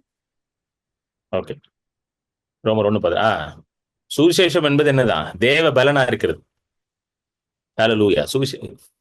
Gospel is power. சொல்லுங்க, gospel is power. Gospel is power. சுவிசேஷம் பலன். 1:16. சுவிசேஷம் உங்க வாழ்க்கையில சுவிசேஷம் இன்னைக்கு வேலை செஞ்சுட்டு இருக்கா? உங்களுக்கு பலன் இருக்குன்னு அர்த்தம். You have power. ஸ்தோத்திரம். என்ன மாதிரி பலன் எல்லாம் உங்களுக்கு தேவைப்படுது இன்னைக்கு? சரீரத்துல பலன் தேவைப்படுது. You need power in your health and body. சுவிசேஷம் Thank you, மூலமாக அது Lord. உங்களுக்கு உண்டாகுது. ஹல்லேலூயா. உங்களுடைய வாழ்க்கையில உங்களுடைய சூழ்நிலை மேல ஒரு அதிகாரம், ஒரு வல்லமை, ம். ஆளுமை உங்களுக்கு தேவைப்படுது. அது எதன் மூலமா வருது? சுவிசேஷ மூலமாக வருகிறது உங்களுக்கு. ஆமென். உங்களோட ஃபைனான்ஸ்ல உங்களுக்கு ஒரு பலன் தேவைப்படுது. ஃபைனான்ஸ்ல வீக்கா இருக்கிற பிரதர், சில பேர் சொல்லுவாங்க ரொம்ப வீக்கா இருக்கு பிரதர், எங்க ஃபைனான்ஸ் ரொம்ப வீக்கா இருக்கு, எங்க குடும்ப பொருளாதாரம் ரொம்ப ரொம்ப தொய்ந்து போயிருக்கு, ரொம்ப மோசமா இருக்கு. சுவிசேஷத்தின் மூலமாக அதுல பலன் இருக்கு உங்களுக்கு. பாருங்க, சுவிசேஷன்றது வந்து வெறும் உங்களை கொண்டு போய் பரலோகத்துல கொண்டு போய் சேர்க்கறதுக்காக சுவிசேஷம் வரல. பரலோகத்துல உங்களுக்கு கொண்டு போய் சேர்க்கணும், ஏசு இங்க வரவே வேண்டாம். அது தெரியுமா உங்களுக்கு? ஏசு எதுக்கு இங்க வரணும் உங்களுக்கு? ஸ்ட்ரைட்டா அங்க இருந்தே கொக்கி போட்டு தூக்கிட்டு வரவங்கள பரலோகத்துக்கு தான் நீங்க போய் சேரணும். அதுதான் ஒன்லி கோல். வேற கோலே கிடையாது பிரதர். பரலோகத்துக்கு தான் போகணும்னா ரொம்ப ஈஸியான வழி என்னன்னா, அப்படியே போய் பஸ்ல ஏறாம பஸ் உங்க மேல ஏறிச்சுன்னா நீங்க பரலோகத்துக்கு போயிருவீங்க. அவ்வளவுதான். சிம்பிள். பஸ்ல நீங்க ஏறாதீங்க, பஸ் உங்க மேல ஏத்த விட்டுருங்க, பரலோகம் போயிருவீங்க. பரலோகத்துக்கு போறதுக்குலாம் டைம் இருக்குது. பூலோகத்துல பரலோகத்தை அனுபவிக்கணும். அதுக்காக தான் ஆண்டவர் சுவிசேஷத்தை கொடுத்திருக்கிறார். ஹalleluya. Why did he give the gospel through Jesus Christ? ஏன் கிறிஸ்துவின் மூலமாக சுவிசேஷத்தை அனுப்புறாரு? இங்க பலன் உண்டாகட்டும், இங்க உங்களுக்கு பவர் உண்டாகணும், சூழ்நிலைகள் மேல பவர், அத்தாரிட்டி உண்டாகணும், சூழ்நிலைகள் மேல உங்களுக்கு அதிகாரம், ஆளுமை உண்டாகணும் சொல்லிட்டு அடுத்த வசனத்துல அழகா பவுல் சொல்றாரு. நீதிமான் 17வது வசனத்துல, நீதிமான் எப்படி பிழைப்பானாங்க இந்த உலகத்துல? விசுவாசத்தின் மூலமாக தான் பிழைப்பான். சொல்லுங்க, நான் நீதிமான், நான் விசுவாசத்தினாலதான் பிழைப்பேன். ஹalleluya. ம். உங்களுக்கு பிழைக்கிறதுக்காக ஆண்டவர் ஒண்ணு கொடுத்திருக்கிறாரு. அது என்ன தெரியுமா? விசுவாசம். ஸ்தோத்திரம். அதனாலதான் 27 திரும்ப ரோமர் வந்துருங்க. திரும்ப ரோமர் 3:27க்கு வந்துருங்க. அவர் என்ன சொல்றாரு? கிரியா பிரமாணம் கிடையாது, விசுவாச பிரமாணம். ரோமர் 3:27. எதுக்கு விசுவாச பிரமாணமா வச்சுட்டாருன்னா, எல்லா நீதிமானுக்கும் அது வேலை செய்யணுமா? அது எதுக்கு அது பிரமாணமா வச்சுட்டாரு? ரட்சிக்கப்பட்ட எல்லா நீதிமானுக்கும் என்ன வேலை செய்யணுங்க இன்னைக்கு? விசுவாசம் வேலை செய்யணும். அதனால ஒரு பிரமாணமா வச்சு எல்லாரும் யூஸ் பண்ணுங்கன்ட்டார். irrespective of who you are. நேத்து ரசிக்கப்பட்ட, முந்தா நேத்து ரசிக்கப்பட்ட, பரம்பரையா ரசிக்கப்பட்டிருக்கேன், எல்லாரும் யூஸ் பண்ணுங்கப்பா அப்படின்னு சொல்லி கொடுத்துட்டாரு. ஏன்னா அதை வச்சுதான் இன்னைக்கு ஒரு மனுஷன் பிழைக்கணுமா? சொல்லுங்க, நான் விசுவாசனால பிழைக்கிற மனுஷன். ஹalleluya. நான் விசுவாசத்தினால் பிழைக்கிற மனிதன். ஆமென். 28வது வசனம், அடுத்த வசனம் போடுங்க. ஆதலால் மனுஷன் நியாயப்பிரமாணத்தின் கிரியைகள் இல்லாமல் விசுவாசத்தினாலேயே நீதிமான் ஆக்கப்படுகிறான் என்று தீர்க்கிறோம். சோ கன்க்ளூட் பண்றாரு பாருங்க. ஆதலால், தேர்ஃபோர், கன்க்ளூட் பண்றாரு, கன்க்ளூஷன் பண்ணிட்டார் பவுல். எப்படி, என்ன, எதனால நீதிமானாக்கப்படுறானா? விசுவாசத்தினால, கிரியையினால் கிடையாது. Not by works. Therefore we conclude, கன்க்ளூஷன் பண்ணிட்டார். Therefore we conclude that a man is justified by faith apart from the deeds of the law. மனுஷன் நியாய பிரமாணத்தின் கிரியையினால் அல்ல, விசுவாசத்தினாலேயே. சொல்லுங்க, விசுவாசத்தினாலேயே, விசுவாசத்தினாலேயே நீதிமானாக்கப்படுகிறேன் என்று தீர்க்கிறோம். அப்படின்னா அவ்வளவு முடிச்சிட்டார். மேட்டரை க்ளோஸ் பண்றாரு. விசுவாசனாலதான், நியாயப்பிரமாணம் கிடையாது. சொல்லுங்க, விசுவாசனாலதான், நியாயப்பிரமாணம் கிடையாது. புரிஞ்சிருச்சுங்களா இல்லையாங்க? உங்களுக்கு எத்தனை பேர் புரியுது நான் சொல்றது? ஹalleluya. சொல்லிட்டு 29வது வசனம் படிங்க சிஸ்டர். 29th படிங்க. தேவன் யூதருக்கு மாத்திரமா தேவன், ம், புறஜாதிகளுக்கும் தேவன் அல்லவா? ம். ஆம், புறஜாதிகளுக்கும் அவர் தேவன்தான். இதையே அவர் எழுதுறாருங்க அப்படின்னா, ரோமர் புஸ்தகம் ரட்சிக்கப்பட்ட யூதர்களுக்கு எழுதப்பட்டது. அதனால யூதர்களுக்கு எப்பவுமே ஒரு கொஞ்சம் ஒரு ஒரு மேட்டுமை உண்டு, ஒரு தலகணம் உண்டு. தேவன் எங்களுக்கு தான் தேவன் அப்படின்னு ஒரு தலகணம் உண்டு. ஸோ அதனால அதை அடிச்சு உட்கார வைக்கிறார். எப்பா, உனக்கு மட்டும் தேவன் கிடையாது, அவரு புறஜாதிகள். புறஜாதிகள்னா யூதர் அல்லாத எல்லாருக்கும், சகல ஜாதிகளுக்கும், உலகத்தில் இருக்கிற எல்லாருக்கும் அவர்தான் தேவன் அப்படின்றத இங்க ரொம்ப ஸ்ட்ராங்கா பேசுறார். பேசிட்டு அடுத்த வசனம் படிங்க, 30வது வசனம். விருத்த சேதனம் உள்ளவர்களை விசுவாசத்தினாலும், ம். விருத்த சேதனம் இல்லாதவர்களை விசுவாசத்தின் மூலமாயும் நீதிமான்களாக்குகிற தேவன் ஒருவரே. ஏன் இங்க விருத்த சேதனத்தை பத்தி பேசுறாரு? விருத்த சேதனம் உள்ளவர்களை விசுவாசத்தினாலும் விசுவாசம் இல்லாதவர்கள்னா, யூதர்கள் என்ன நினைச்சாங்கன்னா, விருத்த சேதனம் ரொம்ப முக்கியம், விருத்த சேதனம் இருந்தாதான் தேவனோட உடன்படிக்கையில இருக்கலாம். ஏன்னா விருத்த சேதனம் என்ற உடன்படிக்கையின் அடையாளத்தை ஆண்டவர் ஆபிரகாமுக்கு கொடுத்தார்.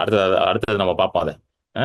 அதை கொடுத்தார். அதனால அவனுக்கு மைண்ட்ல எப்பவுமே எப்படி இருக்கும்னா, விருத்த சேதனம் பண்ணாதான் தேவனோட ஒரு உடன்படிக்கையில இருக்க முடியும், விருத்த சேதனம் வழியாதான் நீதிமான் ஆக்கப்பட முடியும் அப்படின்னு அவங்க மைண்ட்ல போயிருச்சு உள்ள யூதர்களுக்கு. அதனால இவர் ரொம்ப அழகா எழுதுறாரு. விருத்த சேதனம் உள்ளவர்களையும் நீதிமான் ஆக்குறாரு, விருத்த சேதனம் பண்ணாதவனையும் எப்படி ஆக்குறாரு? நீதிமான் ஆக்குறாரு. எப்படி ஆக்குறாரு? விசுவாசத்தின் மூலமாய். சோ யாரா இருந்தாலும் நீதிமான் ஆகணும்னா எப்படி நீதிமான் ஆகணும்?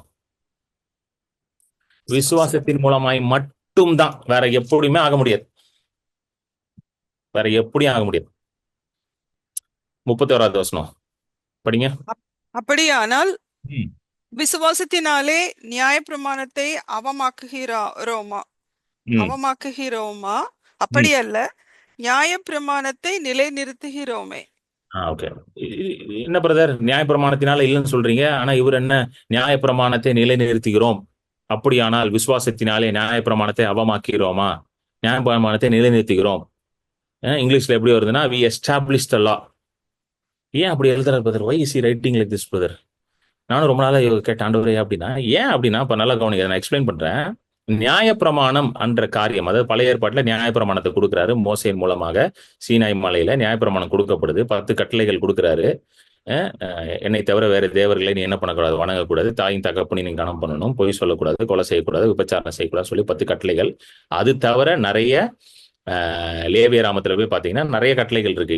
எப்படி என்ன உண்ணணும், யாரை திருமணம் செய்யணும், அப்புறம் உன்னுடைய லைஃப் ஸ்டைல் எப்படி இருக்கணும்னு சொல்லி கிட்டத்தட்ட 600 கட்டளைகளுக்கு மேல ஆண்டவர் கொடுக்கிறார். இதுதான் லா அப்படின்வாங்க. சரிங்களா? இதுதான் லா. ஸோ பேசிக்லி வந்து ஆண்டவர் வந்து லா வந்து எதுக்கு கொடுத்தாருன்னா, இஸ்ரவேல் ஜனங்களை வந்து சீர்படுத்துவதற்காக கொடுத்தார். அவர்கள் நீதிமானாக்குவதற்காக கொடுக்கவே இல்லை அவர். நல்லா புரிஞ்சுக்கோங்க. எதுக்கு வந்து நியாயப்பிரமாணத்தை கொடுத்தார் அப்படின்னா, ஃபர்ஸ்ட் நோக்கம் வந்து சீர்படுத்தணும். சீர்படுத்தணும்னா டிசிப்ளின் பண்ணி கொண்டு போனவன. 400 வருஷம் அடிமையா வாழ்ந்துட்டான். ஒரு தேவனை அறியாத ஒரு ஒரு ஒரு ஒரு புறஜாதி தேசத்துல, ஒரு அந்நிய தேசத்துல, எகிப்து என்ற ஒரு தேசத்துல 400 வருஷம் தேவனை மறந்து அடிமைகளாக வாழ்ந்துட்டானுங்க. அதனால அவனுக்கு வந்து இப்போ தேவனை பத்தி அறிவும் இல்ல, எப்படி தேவனுக்கு ஏற்ற மாதிரி வாழணும்னு தெரியல. அவனை வந்து இப்போ கொண்டு போகணும், வழி நடத்தி கொண்டு போகணும், டிசிப்ளின் பண்ணி கொண்டு போகணும். ஏன்னா ஆண்டவர் ஆபிரகாமுக்கு கொடுத்த வாக்குத்தத்தம், உன்னை பெரிய ஜாதி ஆக்குவேன். ஜெனசிஸ் 12:1, ஆதியாகமம் 12:1 சொல்றாரு, பெரிய ஜாதி, கிரேட் நேஷன், கிரேட் நேஷனா மாத்தணும். இன்னைக்கு சொல்றாங்கல்ல, மேக் கிரேட் அகெயின் அப்படின்னா என்னது, கிரேட் நேஷனா மாறணும் அப்படின்னா என்னது, கிரேட் நேஷன்னா என்னது, ஒரு ஒரு தேசம் வந்து ஒரு பெரிய கிரேட்டா இருக்கணும், ஒரு பெரிய ஆளா பெரிய தேசமா இருக்கணும்னா அந்த தேசம் வந்து ஒரு நல்ல ஒழுங்கான தேசமா இருக்கணும். அதுதான் கிரேட் நேஷன். எல்லாமே நல்லா இருக்கணும், மாரல் வேல்யூஸ் நல்லா இருக்கணும், ஐ மீன் மாரலி நல்ல ஒரு தேசமா இருக்கணும். அப்புறம் வந்து ஸ்பிரிச்சுவலா நல்ல ஒரு தேசமா இருக்கணும். பொருளாதாரத்துல ஒரு பெரிய நல்ல தேசமா இருக்கணும். ஹல்லேலூயா. மற்றவர்களுக்கு உதவுகிறதுல ஒரு நல்ல ஒரு தேசமா இருக்கணும். அதுதான் கிரேட் நேஷன்.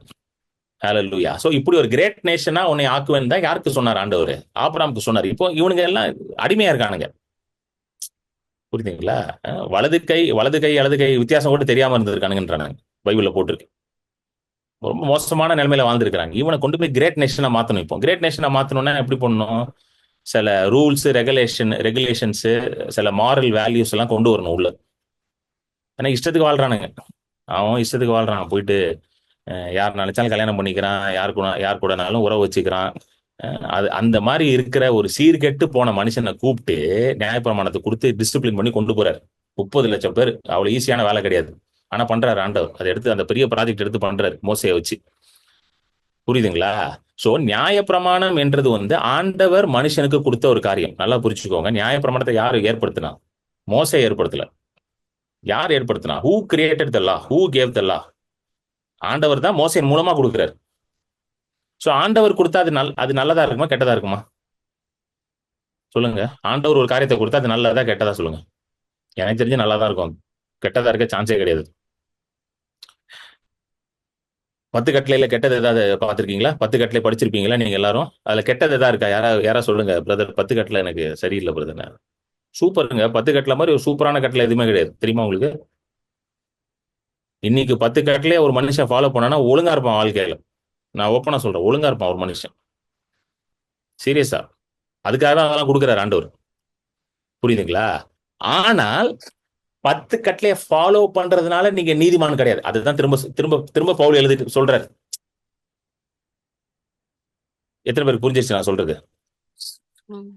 10 கட்டளைய 10 கட்டளைய வச்சு நீங்க வாழ்ந்தீங்கன்னா சூப்பரா வாழ்வீங்க. சூப்பரா வாழ்வீங்க. ரொம்ப டிசிப்ளின்டு லைஃபா இருக்கும். நல்ல ஒரு வாழ்க்கை இருக்கும். நல்ல குடும்ப வாழ்க்கை நல்லா இருக்கும். பொருளாதாரம் நல்லா இருக்கும். உறவுகள் நல்லா இருக்கும். எல்லாமே சூப்பரா இருக்கும். ஆனா அதனால நீங்க நீதிமான் ஆகல. நல்லா புரிஞ்சுக்கோங்க. நீதிமான் எப்படி ஆக்கப்படுறீங்க? ரத்தத்தினால. சொல்லுங்க, ரத்தத்தினால. You understand? அதுதான் இங்க எழுதுறாரு. என்ன சொல்றாரு? நாங்க விசுவாசத்தினால நியாயப்பிரமாணத்துல நாங்க என்ன பண்ணல? அவமாக்கல. நியாயப்பிரமாணம் நான் இப்ப புதிய உடன்படிக்கையில வந்துட்டேன், நான் வந்து விசுவாசத்து உடன்படிக்கையில வந்துட்டேன், அதனால நியாயப்பிரமாணம் வேண்டாம்லாம் அப்படிலாம் சொல்லவே இல்லை. யார் சொன்னா அப்படி? இன்னைக்கு வந்து நிறைய இடங்கள்ல வந்து நியாயப்பிரமாணத்தை வந்து கற்பிச்சதுனாலதான் இன்னைக்கு நிறைய தேசங்கள் வந்து வளர்ந்துருக்குது. இதெல்லாம் ஹிஸ்டரியிலே இருக்குது. இதெல்லாம் எஸ்பெஷலி வெஸ்டர்ன் கண்ட்ரீஸ்ல எல்லாம் வந்து பாத்தீங்கன்னா நியாயப்பிரமாணத்தை வந்து ஸ்கூல்ஸ்ல எல்லாம் சொல்லி கொடுத்தாங்களாம். இன்னைக்கு வந்து தேவனை மறந்துட்டாங்க. வெஸ்டர்ன் கண்ட்ரீஸ்லாம் தேவனை மறந்துட்டு அவன் தன் வழியில போய்கிட்டு இருக்கான். ஆனா நீங்க கொஞ்ச நாளைக்கு முன்னாடி எல்லாம் பாத்தீங்கன்னா ஸ்கூல்ஸ்ல வந்து 10 கமாண்ட்மெண்ட்ஸ், அதாவது 10 கட்டளை வந்து அவங்க ஸ்கூல் கரிக்குலம்ல இருக்கும். அது அமெரிக்க தேசத்துல எல்லாம் வந்து ரொம்ப நாளைக்கு முன்னாடி இருந்துச்சு. நடுவுல தான் கொஞ்சம் அப்படி இப்படி ஆகி தூக்குனாங்க. இப்ப திரும்ப வந்துடும் நினைக்கிறேன். எதுக்கு அதெல்லாம் வச்சாங்க? மனுஷனுக்கு வந்து தெரியணும், எப்படி வாழணும்னு தெரியணும். இஷ்டத்துக்கு வாழக்கூடாது. ஏன்னா ஆண்டவர் வந்து தன்னுடைய சாயல மனுஷனை உண்டாக்கி இருக்கிறாரு. சோ ஆண்டவர் வந்து எக்ஸ்பெக்ட் பண்றாரு, என்ன போல மனுஷன் வாழணும் தான் ஆண்டவர் எக்ஸ்பெக்ட் பண்றாரு. ஒரு பரிசுத்த வாழ்க்கை, ஒரு நல்ல வாழ்க்கை, ஒரு டிசிப்ளின்டு லைஃப் வாழணும் தான் ஆண்டவர் எதிர்பார்க்கிறார். அதனால்தான் அவர் அதை உண்டாக்கி கொடுக்கிறார். நியாயப்பிரமாணம் ஆண்டவர் இடத்துல இருந்து வந்தது. புரிஞ்சிருச்சுங்களா உங்களுக்கு சொல்றது? அதனாலதான் பவுல் சொல்றாரு, நியாய பிரமாணத்தை நாங்க என்ன பண்ணல, விசுவாசத்தினால நாங்க அவமாக்கல, நியாய பிரமாணத்தை நிலைநிறுத்துகிறோம். You understand? எத்தனை பேருக்கு புரியுது? அதுக்கு நான் காமிக்கிறேன் உங்களுக்கு. I show you lot of reference. ஏன்னா இன்னைக்கு நிறைய பேர் என்ன சொல்ல ஆரம்பிச்சிட்டாங்க, நம்ம கிருபையில இருக்கோம், நியாயப்பிரமாணம் தேவையில்லைன்னு போதிக்கிறாங்க. அது ரொம்ப தப்பான போதனை அது. எனக்கு நான் 2010 இந்த சத்தியத்துக்குள்ள வரும்பொழுதே ஆண்டவர் என்கிட்ட தெளிவா சொன்னாரு, அப்படி கிடையாது. நீ நீதிமான் மட்டும்தான் நியாயப்பிரமாணத்தை வச்சு ஆக முடியாது. ஆனா நீ நியாயப்பிரமாணத்தை ஃபாலோ பண்ண டிசிப்ளின்டா இருப்பன்னு போட்டிருக்கு. ஐ ஷோ யூ, கம் வாங்க. வாங்க. 1 தீமோத்தியும் 1 தீமோத்தி 1:8-9 படிங்க. ஃபர்ஸ்ட் 8வது படிங்க. 1 தீமோத்தி 1:8. ஒருவன் நியாயப்பிரமாணத்தை நியாயப்படி அனுசரித்தால் நியாயப்பிரமாணம் நல்லதென்று அறிந்திருக்கிறோம். பாருங்க, ஃபர்ஸ்ட் ஒருவன் நியாயப்பிரமாணத்தை ஒழுங்கா ஃபாலோ பண்றான், அது நல்லது. சொல்லுங்க, நல்லது. எத்தனை பேர் நம்புறீங்க நல்லதுன்ட்டு? நான் நம்புறேங்க நல்லது. பொய் சொல்லாம இருந்தா நல்லதா கெட்டதாங்க? நீங்க யாருமே பதில் சொல்ல மாட்டீங்க. கெட்டதுன்றீங்களா? விபச்சாரம் செய்யாம இருந்தா நல்லதா கெட்டதா? சார் இருக்கீங்களா எல்லாரும்? 41 பேர் இருக்கீங்களா? இல்ல நீங்க மீட்டிங்ல போட்டுட்டு தூங்கிட்டீங்களா எல்லாரும்? கொலை செய்யாம இருந்தா நல்லதா கெட்டதா? நல்லது. Thank you for the 2-3 people who responded. நல்லது, நல்லது. சொல்லுங்க, நல்லது. அதுதான் பவுல் எழுதுறாரு, தீமோத்திக்கு எழுதுறாரு. எப்பா இதெல்லாம் நல்லதுயான்றாரு. சொல்லுங்க, நல்லது. அதனால பிள்ளைங்களுக்கு இதெல்லாம் என்ன பண்ணணும், சொல்லிக் கொடுக்கணும். You understand? பிள்ளைங்களுக்கு இதெல்லாம் சொல்லிக் கொடுங்க. இதெல்லாம் ஃபாலோ பண்ணுங்க, இதெல்லாம் செய்யுங்க, பொய் சொல்லாத, இது பண்ணாத, அது பண்ணாத, எல்லாம் என்ன பண்ணுங்க, எடுத்து சொல்லிக் கொடுங்க பிள்ளைங்களுக்கு. You understand? ஹல்லேலூயா, ஆமென். சொல்லிட்டு அடுத்த வசனம் படிங்க, 9வது வசனம். எங்களுக்கு தெரிந்திருக்கிறபடி நியாயப்பிரமாணம் நீதிமானுக்கு விதிக்கப்படாமல் அக்கிரமக்காரருக்கும் அடங்காதவர்களுக்கும் பக்தி இல்லாதவர்களுக்கும் பாவிகளுக்கும் அசுத்தருக்கும் சீர்கெட்டவர்களுக்கும் தாய் தகப்பன்மாரை அடிக்கிறவர்களுக்கும் கொலைபாதகருக்கும் வேசிக்காரருக்கும் ஆண் புணர்ச்சிக்காரருக்கும் மனுஷரை திருடுகிறவர்களுக்கும் பொய்யருக்கும் பொய்யானை இடுகிறவர்களுக்கும் நித்யானந்த தேவனுடைய மகிமையான சுவிசேஷத்தின்படி எனக்கு ஒப்புவிக்கப்பட்டிருக்கிற ஆரோக்கியமான உபதேசத்திற்கு எதிரடையாயிருக்கிற மற்றெந்த செய்கைக்கும் விரோதமாய் விதிக்கப்பட்டிருக்கிறது. சோ பவுல் எழுதுறாரு, அந்த 9வது வசனத்துக்கு வந்துருங்க. நியாயப்பிரமாணம் நீதிமானுக்கு தேவைப்படாது. ஏன் நீதிமானுக்கு தேவைப்படாதுன்றாரு? ஏன்னா அவன் ஏற்கனவே நீதிமான், நீதியுள்ள வாழ்க்கையா வாழ்ந்துட்டு இருக்கான். என்னங்க, கரெக்டா இல்லையாங்க? நீதிமான் ஒரு நீதிமானின் வாழ்க்கையா வாழ்ந்து கொண்டு இருக்கிறான். அதனால அவனுக்கு பெருசா தேவைப்படாது இல்ல. அவன் ஆல்ரெடி ஒழுங்கா தான் இருக்கான், தேவனை ஆராதிக்கிறான், தேவனுக்கு தான் முதல் இடம் கொடுக்கறான், தாய் தகப்பனை கனம் பண்றான், விபச்சாரத்துல ஈடுபடலாம, பொய் சொல்லல, கொலை பண்ணல, பொய் சாட்சி சொல்லல, இச்சைக்கல, இந்த மாதிரி எந்த தப்பும் அவன் பண்ணல. நல்லா ஒரு சரியான நீதிமான், அதாவது நீதிமான் அறிந்திருக்கிறவன் நீதிமான வாழ்வாங்க. புரியுதுங்களா? நான் நீதிமான் உங்களுக்கு அந்த வெளிப்பாடு வந்துருச்சுன்னு வச்சுக்கோங்களேன். நான் சொல்றேன் பாருங்க, எப்படி நான் சில பேர் கேட்பாங்க, பிரதர் எப்படி பிரதர் நான் நீதிமானோட வாழ்க்கை வாழ்றது கஷ்டமா இருக்கு. நீதிமான வெளிப்பாடு வந்தா ஆட்டோமேட்டிக்கா நீதிமான வாழ்வீங்க. நீங்க நீதிமானன்ற வெளிப்பாடு வராதனாலதான் தேவையில்லாத காரியங்களை போய் ஈடுபடுறது. அதனாலதான் நீதிமான்ற சத்தியத்தை போதிக்க வேண்டியது அவசியமா இருக்குது. இன்னைக்கு ஏன் நிறைய பேர் கஷ்டப்படுறாங்க அப்படின்னா, நிறைய இடத்துல என்ன போதிக்க ஆரம்பிச்சிட்டாங்க, நீ பாவி, நீ ஒண்ணுக்கு உதவ மாட்ட, கத்தர் உன் மேல் கோபமா இருக்கிறாரு, நீ என்ன பண்ண, கத்தருக்காக நீ என்ன பண்ண, கத்தர் உன்னை அடிப்பார், வாந்தி பண்ணி போடுவார், அப்படி இப்படின்னு சொல்றனால அவன் மனசுக்குள்ள என்ன வந்துருச்சுன்னா, நீதிமான்ற உணர்வே இல்லை இன்னைக்கு அவனுக்குள்ள. நான் பாவி, நான் ஒண்ணுக்கு உதவ மாட்டேன், நான் யூஸ்லெஸ் ஃபெலோ, கத்தரனை அடிப்பார், உதைப்பார், வாந்தி பண்ணி போடுவார், இப்படின்னே நினைச்சிட்டு இருக்கான். அவன் பாவி பாவி இப்ப பாவி பாவி நினைச்சா நீங்க என்ன பண்ணுவீங்கன்னு நினைக்கிறீங்க? பாவம் தான் செய்வீங்க. போய் நீங்க உங்க இருதயத்துல உங்க நினைவுகள் எப்படி இருக்கோ அப்படியே தான் நீங்க இருப்பீங்க. நீதிமொழிகள் 28 எழுதியிருக்கு. உன் இருதயத்தின் நினைவுகள் படிதான் ஒரு மனுஷன் இருப்பான். As a man thinketh in his heart, so is he. You understand? பாவி பாவி பாவின்னு சொல்லிட்டு தான் பாவியா தான் இருப்போம். உங்க பிள்ளைங்கிட்ட போயிட்டு நீ ஒன்னதுக்கு உதவ மாட்டேன், நீ மக்கு மக்கு மக்குன்னு சொல்லி பாருங்க. உங்க பிள்ளை ஃபர்ஸ்ட் ரேங்க் எடுக்குமா லாஸ்ட் ரேங்க் எடுக்குமா நீங்க போய் பாருங்க, செக் பண்ணி பாருங்க போயிட்டு. கரெக்டா இல்லையாங்க? சொல்லி பாருங்க.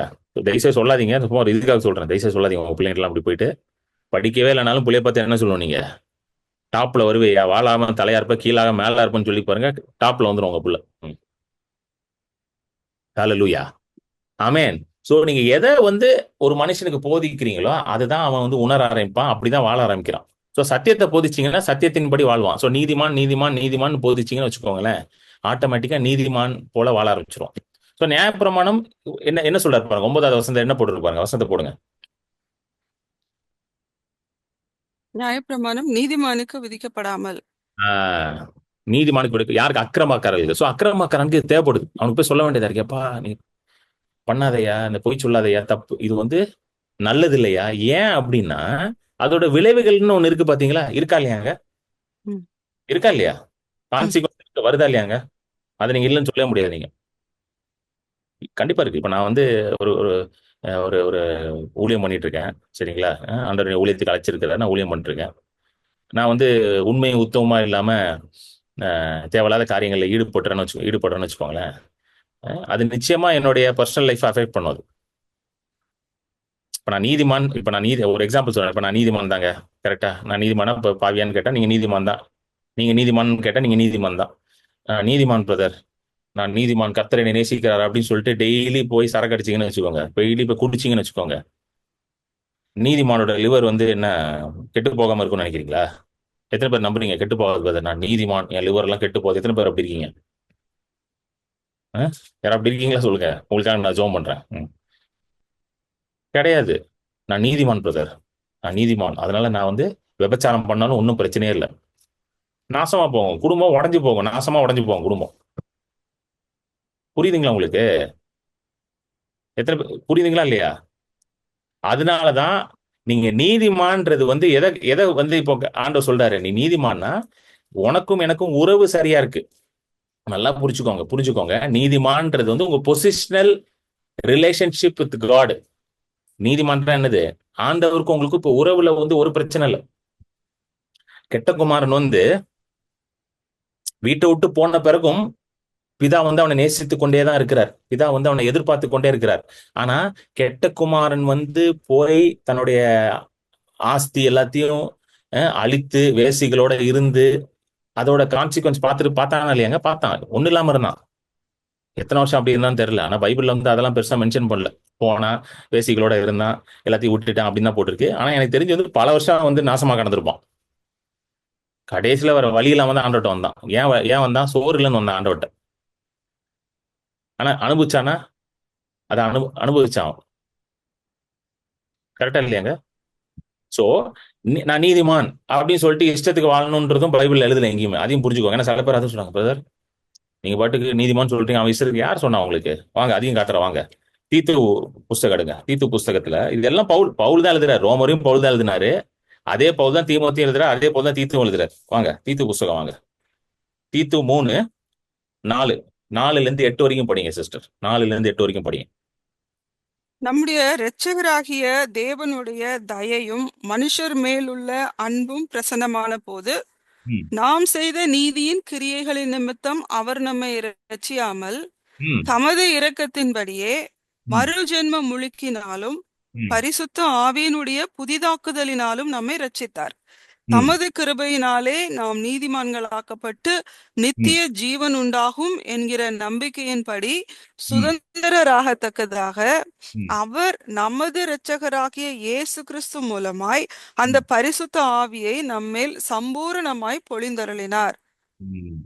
ஆமென். So, நல்லா இப்போ இந்த 7 வரைக்கும் படிச்சிட்டீங்களா? இதுல என்ன போட்டிருக்கு? சிம்பிளா சொல்லணும்னா உங்களுடைய கிரியையினால நீங்க நீதிமான் ஆக்கப்படல. அதுதான் அதோட சாராம்சம். படிச்சு பாத்தீங்களா? இப்ப நான் படிக்கும்போது புரிஞ்சா உங்களுக்கு? ம். கிரியையினால் ஆகல, தமது கிருபையினால்.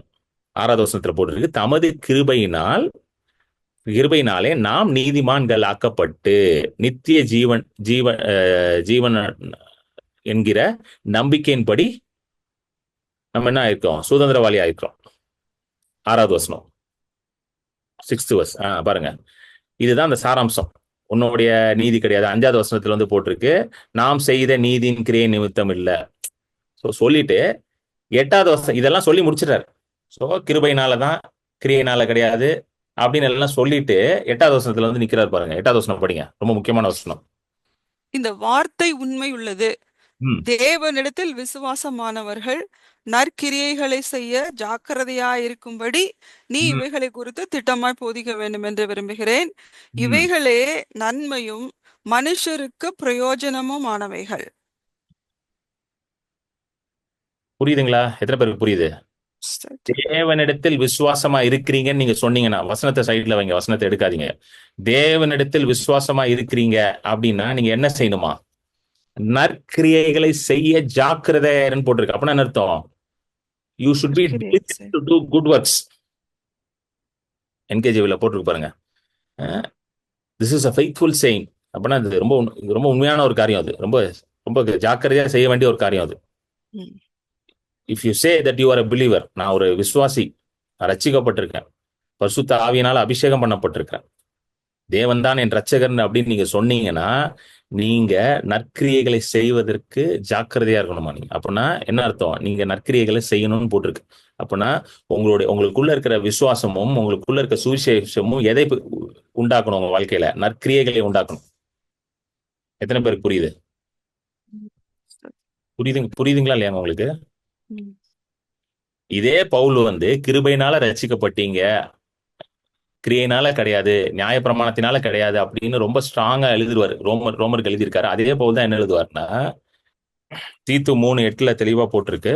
இந்த வார்த்தை உண்மையுள்ளது, தேவனிடத்தில் விசுவாசம் மாணவர்கள் நற்கிரியைகளை செய்ய ஜாக்கிரதையா இருக்கும்படி நீ இவைகளை குறித்து திட்டவட்டமாய் போதிக்க வேண்டும் என்று விரும்புகிறேன்.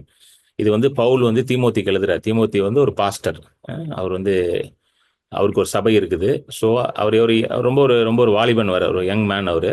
ஸோ ரொம்ப அஹ், நிறைய போராட்டங்கள்லாம் இருக்குது அவருக்கு. மினிஸ்ட்ரியில நிறைய சேலஞ்சஸ்லாம் வருது அவருக்கு. ஸோ அதனால தான் இந்த 1 தீமோத்தி 2 தீமோத்திலாம் அந்த மாதிரி சேலஞ்சஸ் எல்லாம் அட்ரஸ் பண்ணி அந்த மாதிரி போராட்டங்களுக்கெல்லாம் எப்படி தீர்வு காணணும், எப்படி சபையை நடத்தணும், எப்படி விசுவாசிகளை நடத்தணும், ஒரு ஊழியர் எப்படி இருக்கணும், அதெல்லாம் வந்து 1 தீமோத்தி 2 தீமோத்தில ரொம்ப அழகா எழுதியிருப்பார் பவுல். ஸோ என்ன சொல்றாருன்னா, எப்பா நீ வந்து ரட்சிக்கப்பட்டது எல்லாமே வந்து தேவனால தான், நீதிமானானது அவருடைய கிருபையினால தான், அதெல்லாம் ரைட்டு தான்ப்பா. ஆனா அதை வச்சுக்கிட்டு நீ பாவம் பண்ணக்கூடாது, நற்கிரியைகளை செய்வது ஜாக்கிரதையா இருக்கும். ம். அதுதான் இன்னைக்கு நான் நிறைய பேர்கிட்ட நான் தான் சொல்றேன். ஏன்னா எனக்கு சில பேர்லாம் சொல்லியிருக்காங்க, பிரதர் நான் புதிய உடன்படிக்கையில் இருக்கிறேன், நான் வந்து கிரேஸ்குள்ள வந்துட்டேன், ஆனால் நான் வேலைக்கு போக மாட்டேன் அப்படி சொல்ற ஆளுங்கள்லாம் எனக்கு தெரியுங்க. வேலைக்கு போகாம இருக்க ஆளுங்கள்லாம் தெரியும் எனக்கு. கேட்டா நான் கிரேஸ்ல இருக்கிறேன், நான் விசுவாசத்துல வாழ்றேன் அப்படின்னு சொல்ற ஆள்லாம் தெரியும். ஆனா பவுல் எழுதுறாரு பாருங்க, பாருங்க, பவுல் தான் வந்து கிரேட்டஸ்ட் கிரேஸ் பிரீச்சர். ஆமென். இந்த உலகத்திலே மிக சிறந்த கிருபை பிரசங்கர்னா யாரு? பவுல் தான். அவரை போல கிருபை யாருமே பிரசங்கம் பண்ணல. இயேசுக்கு அப்புறம் கிருபையை பயங்கரமா பிரசங்கம் பண்ணவர் பவுல் தான்.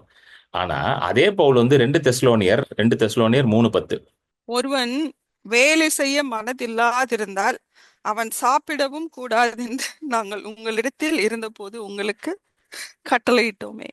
நான் என்ன போட்டிருக்கு? சாப்பிடாது. வேலை செய்ய பிடிக்கல அப்படின்னு சொன்னா என்ன பண்ணுமா? சாப்பிடாதே. நான் சொல்லலைங்க, ஆண்டவர் சொல்றார். உங்க பிள்ளைங்க யாராவது படிச்சு முடிச்சுட்டு வேலைக்கு போக மாட்டேன் அப்படின்னு சொன்னாங்கன்னா இந்த வசனத்தை கொண்டு போய் காட்டுங்க உங்க பிள்ளைங்கிட்ட.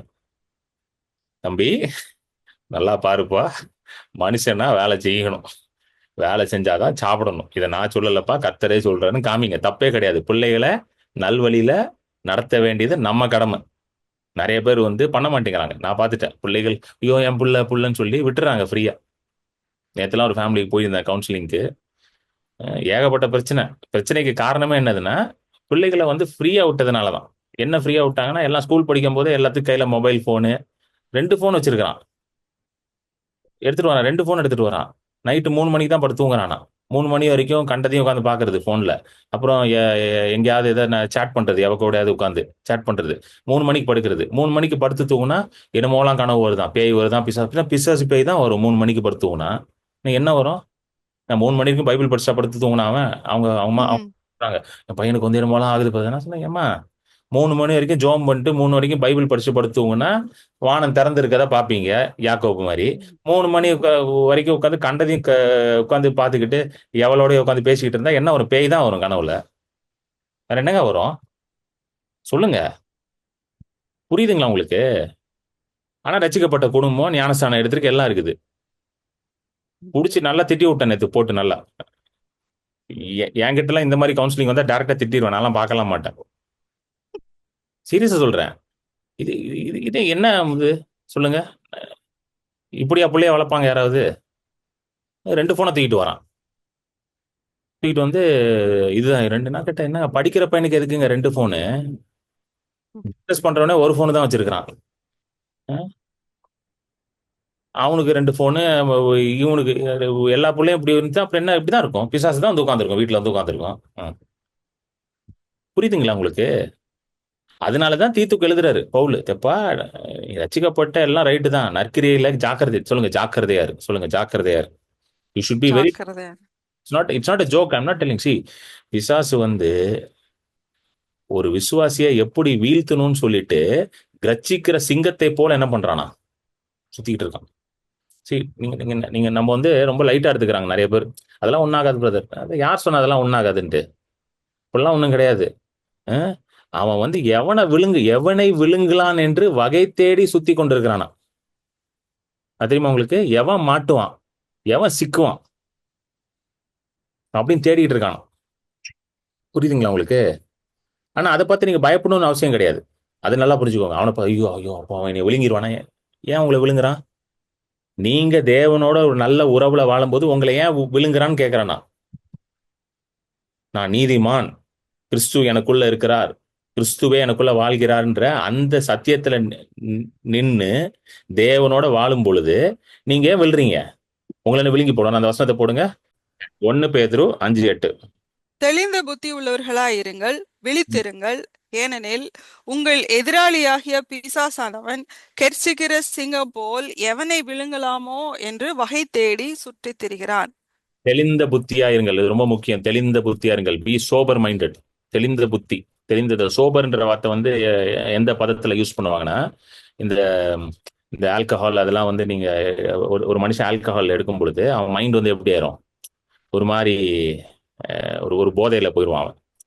அப்புறம் அந்த போதெல்லாம் இறங்கின உடனே அவன் என்னன்னு சொல்லுவாங்க? சோபர். நவ் ஹி சோபர் அப்படின்னுவாங்க. அப்ப என்ன ஆயிட்டான்? இப்ப கொஞ்சம் தெளிந்த புத்தியில இருக்கான். ஆனா அது அந்த அந்த அந்த அந்த மதுபானம் அவனுக்கு உள்ள போனோம்னா மைண்ட் எப்படி இருக்கு?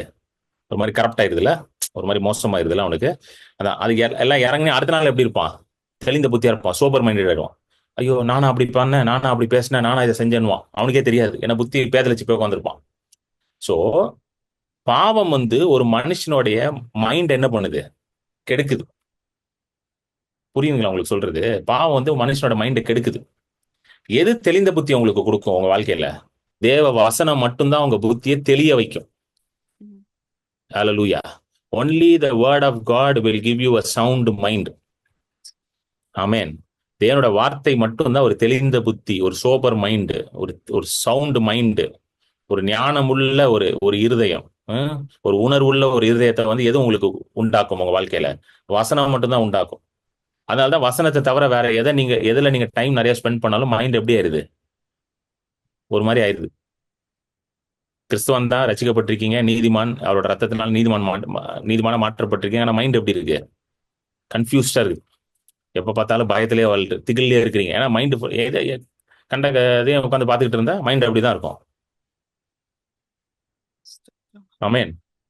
அந்த ஆண்ட்ரூ மார்க்ன்ற ஒரு பெரிய தேவ ஊழியர் அமெரிக்க தேசத்துல இருக்காருல்ல, அவர் ஒரு தடவை ஒரு மெசேஜ்ல சொன்னார். ரொம்ப கரெக்டா சொன்னார். அவர் ரொம்ப அருமையா என்ன சொன்னார்னா, ஏன் இன்னைக்கு இந்த உலகத்துல வந்து அநேக குடும்பங்கள்ல பிரச்சனைகள் வருது, குடும்பங்கள் உடையுது, அப்புறம் வந்து இந்த பாலியல் பிரச்சனைகள், அடல்ட்ரி, விபச்சார பிரச்சனைகள் ஏன் அதெல்லாம் வருது அப்படின்னா, அவரு சூப்பரா ஒரு ரீசன் சொன்னார். அதுக்கப்புறம் தான் எனக்கே தோணுச்சு, ஆஹா இதனாலதான் நான் அப்படின்ட்டு. என்ன சொன்னா, இன்னைக்கு வர மூவிஸ், இன்னைக்கு வர யூடியூப்ல வர வீடியோஸ், அப்புறம் இன்னைக்கு வர சீரீஸ், இந்த சீரீஸ்ன்றாங்க பாத்தீங்களா, மெகா சீரியல் மாதிரி எடுக்கிறானுங்களே, அதெல்லாம் பாத்தீங்கன்னா இந்த மாதிரி காரியங்களை தான் அவங்க என்ன பண்றாங்க, எடுக்கிறாங்க அவங்க. இவர் தான் ஆண்ட்ரூ மார்க். இவரோட மெசேஜ் எல்லாம் கண்டிப்பா கேளுங்க. ஆமேன். இந்த மாதிரி காரியங்களை தான் அவங்க என்ன பண்றாங்க, எடுக்கிறாங்க. பாத்திருக்கீங்களா? நான் பார்த்தது இல்ல. சில இதெல்லாம் ஏதாவது யூடியூப்ல சில ஷார்ட் வீடியோ எல்லாம் சில டைம் ஏதாவது வரும் பாத்தீங்கன்னா, இந்த மாதிரி காரியங்கள் தான் இருக்குது. ஃபுல்லா வந்து கரப்ட், எக்ஸ்ட்ரா மேரிட்டல் அஃபேர், அது இது இது இப்படிதான் இருக்கான். சோ இந்த மாதிரி காரியங்களை வந்து நீங்க பார்க்கும் பொழுது உங்க மைண்ட்ல இப்படிதான் ஒர்க் ஆகும். மனுஷன் மைண்ட்ல இப்படிதான் ஒர்க் ஆகுது. விசுவாசிகளுக்கு வந்து பார்த்துட்டு இருக்காங்க. எனக்கு தெரியும், விசுவாசிகளுக்கு வந்து பாக்குறாங்க. இது பாக்குறேன் பிரதர், அது பாக்குறேன் பிரதர். என்ன பார்த்து என்ன நடக்க போகுது? ஒண்ணும் நடக்கல, நாசமா தான் போங்க எல்லாம். சோ மைண்ட்ல ஃபுல்லா தேவையில்லாத ஐடியாஸ் எல்லாம் வருது. தப்பு தப்பான ஐடியா. இன்னைக்கு எதை நீங்க எது you become what you behold. நீங்க எதை பார்க்கிறீங்களோ அப்படியே நீங்க மாறுவீங்க. You become what you behold. நீங்க தேவனுடைய பிரசனத்துல இருந்தீங்கன்னா தேவனை போலவே ஒவ்வொரு நாளும் மாறிக்கொண்டே இருப்பீங்க. அவரோட பிள்ளையா அப்படியே நீங்க பிரதிபலிச்சு கொண்டே இருப்பீங்க. அவர் மகிமை உங்களுக்கு பிரதிபலிச்சு கொண்டே இருக்கும். ஹalleluya. ஆமென். அதனால தான் ஆண்ட்ரோமாக்கு என்ன சொல்றாருன்னா, ஒரு சின்ன ஒரு டெலிவிஷன்ல ஒரு அட்வர்டைஸ்மெண்ட் கூட பார்க்க மாட்டாராம் உட்கார்ந்தவர். ஒரு அட்வர்டைஸ்மெண்ட் கூட நான் பார்க்க மாட்டேங்க. ஏன்னா அதுல கூட ஒரு நெகட்டிவான காரியத்தை பேசுறாங்க அப்படின்றாரு. ஏன்னா அவர் வந்து யூஎஸ்ல இருக்காரு. யூஎஸ்ல வந்து நிறைய அட்வர்டைஸ்மெண்ட்ஸ் வந்து எப்படி வரும்னா, இந்த ஹெல்த் கேர் அட்வர்டைஸ்மெண்ட்ஸ் வருமா. நான் அந்த அட்வர்டைஸ்மெண்ட் பார்த்தது இல்லை, அவர் சொல்றதை வச்சு நான் சொல்றேன். அங்க யூஎஸ்ல இருக்கவங்களுக்கு உங்களுக்கு தெரியும். இந்த உடம்பு சரியில்லைனா என்ன ஆகும், இந்த வியாதினா இப்படி ஆகும், அந்த மாதிரி ஹெல்த் கேர் அட்வர்டைஸ்மெண்ட்ஸ் நிறைய வருமா. யூஎஸ்ல இருக்கவங்க உங்களுக்கு தெரிஞ்சிருக்கும். அந்த மாதிரி தான் வருமா. அவர் என்ன சொல்றாரு, இதை நான் பார்த்தேன்னா என்னுடைய விசுவாசத்துக்கு அது என்னதான் இருக்குது, பாதகமா இருக்குது. என் விசுவாசம் அதுல அடி வாங்குது. அப்படின்னா அது பார்க்கும்போது எனக்கே பயம் வரும்ல. இப்போ யாரோ வந்து உங்கள்கிட்ட எப்பவுமே சொல்றாங்க, பிரதர் 40 வயசுல இப்படி ஆகும், 50 வயசுல அப்படி ஆகும், 60, அவங்க மைண்ட் ஃபுல்லா அப்படி இருக்கும். ஐயோ எனக்கு இப்படி ஆயிருமா அப்படி ஆயிருமா. புரியுதுங்களா? அதுதான். So you become what you feet your mind.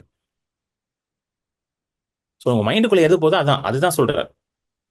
You understand? அதனாலதான் தீத்துக்கு வந்து ரொம்ப அழகா எழுதுறாரு. அந்த வசனத்தை திருப்பி போடுங்க, அதை படிச்சுட்டு முடிச்சிருவோம். 5:8 நற்காரியங்களை செய்வதில் ஜாக்கிரதையா இருங்க. இது இல்ல 5:8 3:8 இந்த நற்காரியங்களை செய்வதில் ஜாக்கிரதையா இருங்க. ஏன் நற்காரியங்களை செய்யும் பொழுது பிசாசுக்கு இடம் கொடுக்க மாட்டீங்க நீங்க.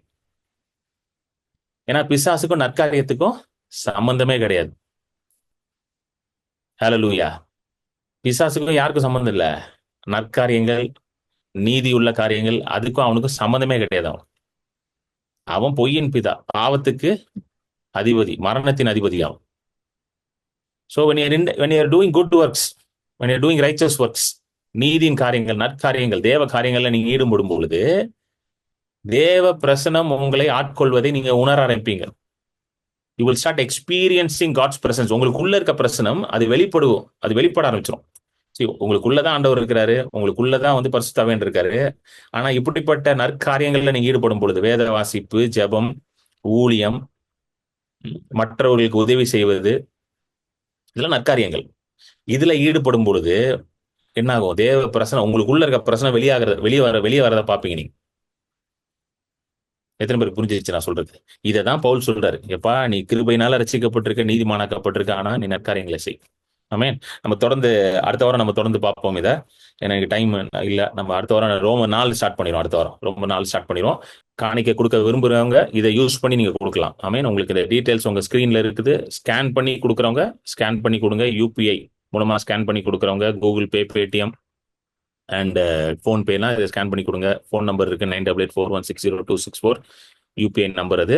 யூபிஐ ஐடி வந்து jjkiranpal@okicici. அக்கௌண்ட்டுக்கு ட்ரான்ஸ்ஃபர் பண்றவங்க என் account name Kiranpal JJ, account number 021201584236, IFSC code ICIC 00000212, account type saving, bank வந்து ஐசிஐசிஐ பேங்க் லிமிடெட், சென்னை சாந்தம் பிரான்ச். ஆமென். வேதம் சொல்லுகிறது, உன்னுடைய எல்லா முதற் பலனாலையும் விளைச்சல்னாலையும் கர்த்தரை நீங்க என்ன பண்ணுங்க, கனம் பண்ணுங்க. ஹalleluya. அப்பொழுது கர்த்தருடைய ஆசீர்வாதத்தை நீங்க நிறைவா உங்களுடைய எல்லா வாழ்க்கையில் உள்ள எல்லா பகுதியிலும் நீங்கள் அனுபவிக்க முடியும். கர்த்தர் உங்க எல்லா தேவைகளையும் அவருடைய மகிமையின் ஐஸ்வர்யத்தின்படி சந்திப்பார். ஆமென். ஸோ ஊழியத்துல கொடுக்கிற ஒவ்வொருத்தரையும் நான் வாழ்த்துக்கிறேன், ஆசீர்வதிக்கிறேன். God bless you. நீங்க ஊழியத்தை கொடுக்கும்போது கர்த்தருடைய வேலைக்கு கொடுக்குறீங்க, கர்த்தருடைய ராஜ்யத்துல விதைக்கிறீங்க. கர்த்தருடைய ராஜ்யத்திலையும் கர்த்தருடைய ஊழியத்துல கொடுக்கிற உங்களுக்கு நிச்சயமாக கர்த்தர் உங்களுக்கு நிறைவான பலனை கொடுப்பார். Amen. God bless you. So April 18, 19 வெள்ளி சனி மாலை 6 மணிக்கு ஹீலிங் மீட்டிங்ஸ். இது ரெண்டுமே healing meeting. Alpha matriculation higher secondary school, Sriram Nagar main road, Peerakkaranai, Perungalathur, near Tambaram. Alpha new covenant church என்ற அந்த சபை வந்து இதை ஆர்கனைஸ் பண்றாங்க. ஸோ நீங்க உங்களுக்கு வர விருப்பம் இருந்தால் நீங்க நிச்சயமாக வாங்க. அந்த போஸ்டர்ல நம்பர் இருக்கும், அந்த நம்பர் கால் பண்ணுங்க. அந்த நம்பர் டிஸ்பிளே பண்ணுங்க. அந்த போஸ்டர்ல இருக்க நம்பரை நோட் பண்ணிக்கோங்க. உங்களுக்கு லொகேஷன் வேணும்னா அவங்க அனுப்புவாங்க. ஸோ போதகர் இஸ்ரேல் கோவில்ராஜன் அவர் தான் நடத்துறாரு, ஆல்பா புது உடன்படிக்கை சபை. ஸோ இந்த 2 நாட்கள் வந்து ஈவினிங் மீட்டிங்ஸ். இது வந்து ஓப்பன் மீட்டிங், அதாவது எல்லாரும் வரலாம், விசுவாசிகள் அவிசுவாசிகள் எல்லாரும் வரலாம். இது ஒரு ஹீலிங் மீட்டிங். ஸோ யாருக்காவது உடம்பு சரியில்லை, பலவீனமா இருக்காங்கன்னா கண்டிப்பா அவங்களை ரெஃபர் பண்ணுங்க, நிச்சயமாக சுகமாவார்கள். ஆமென்.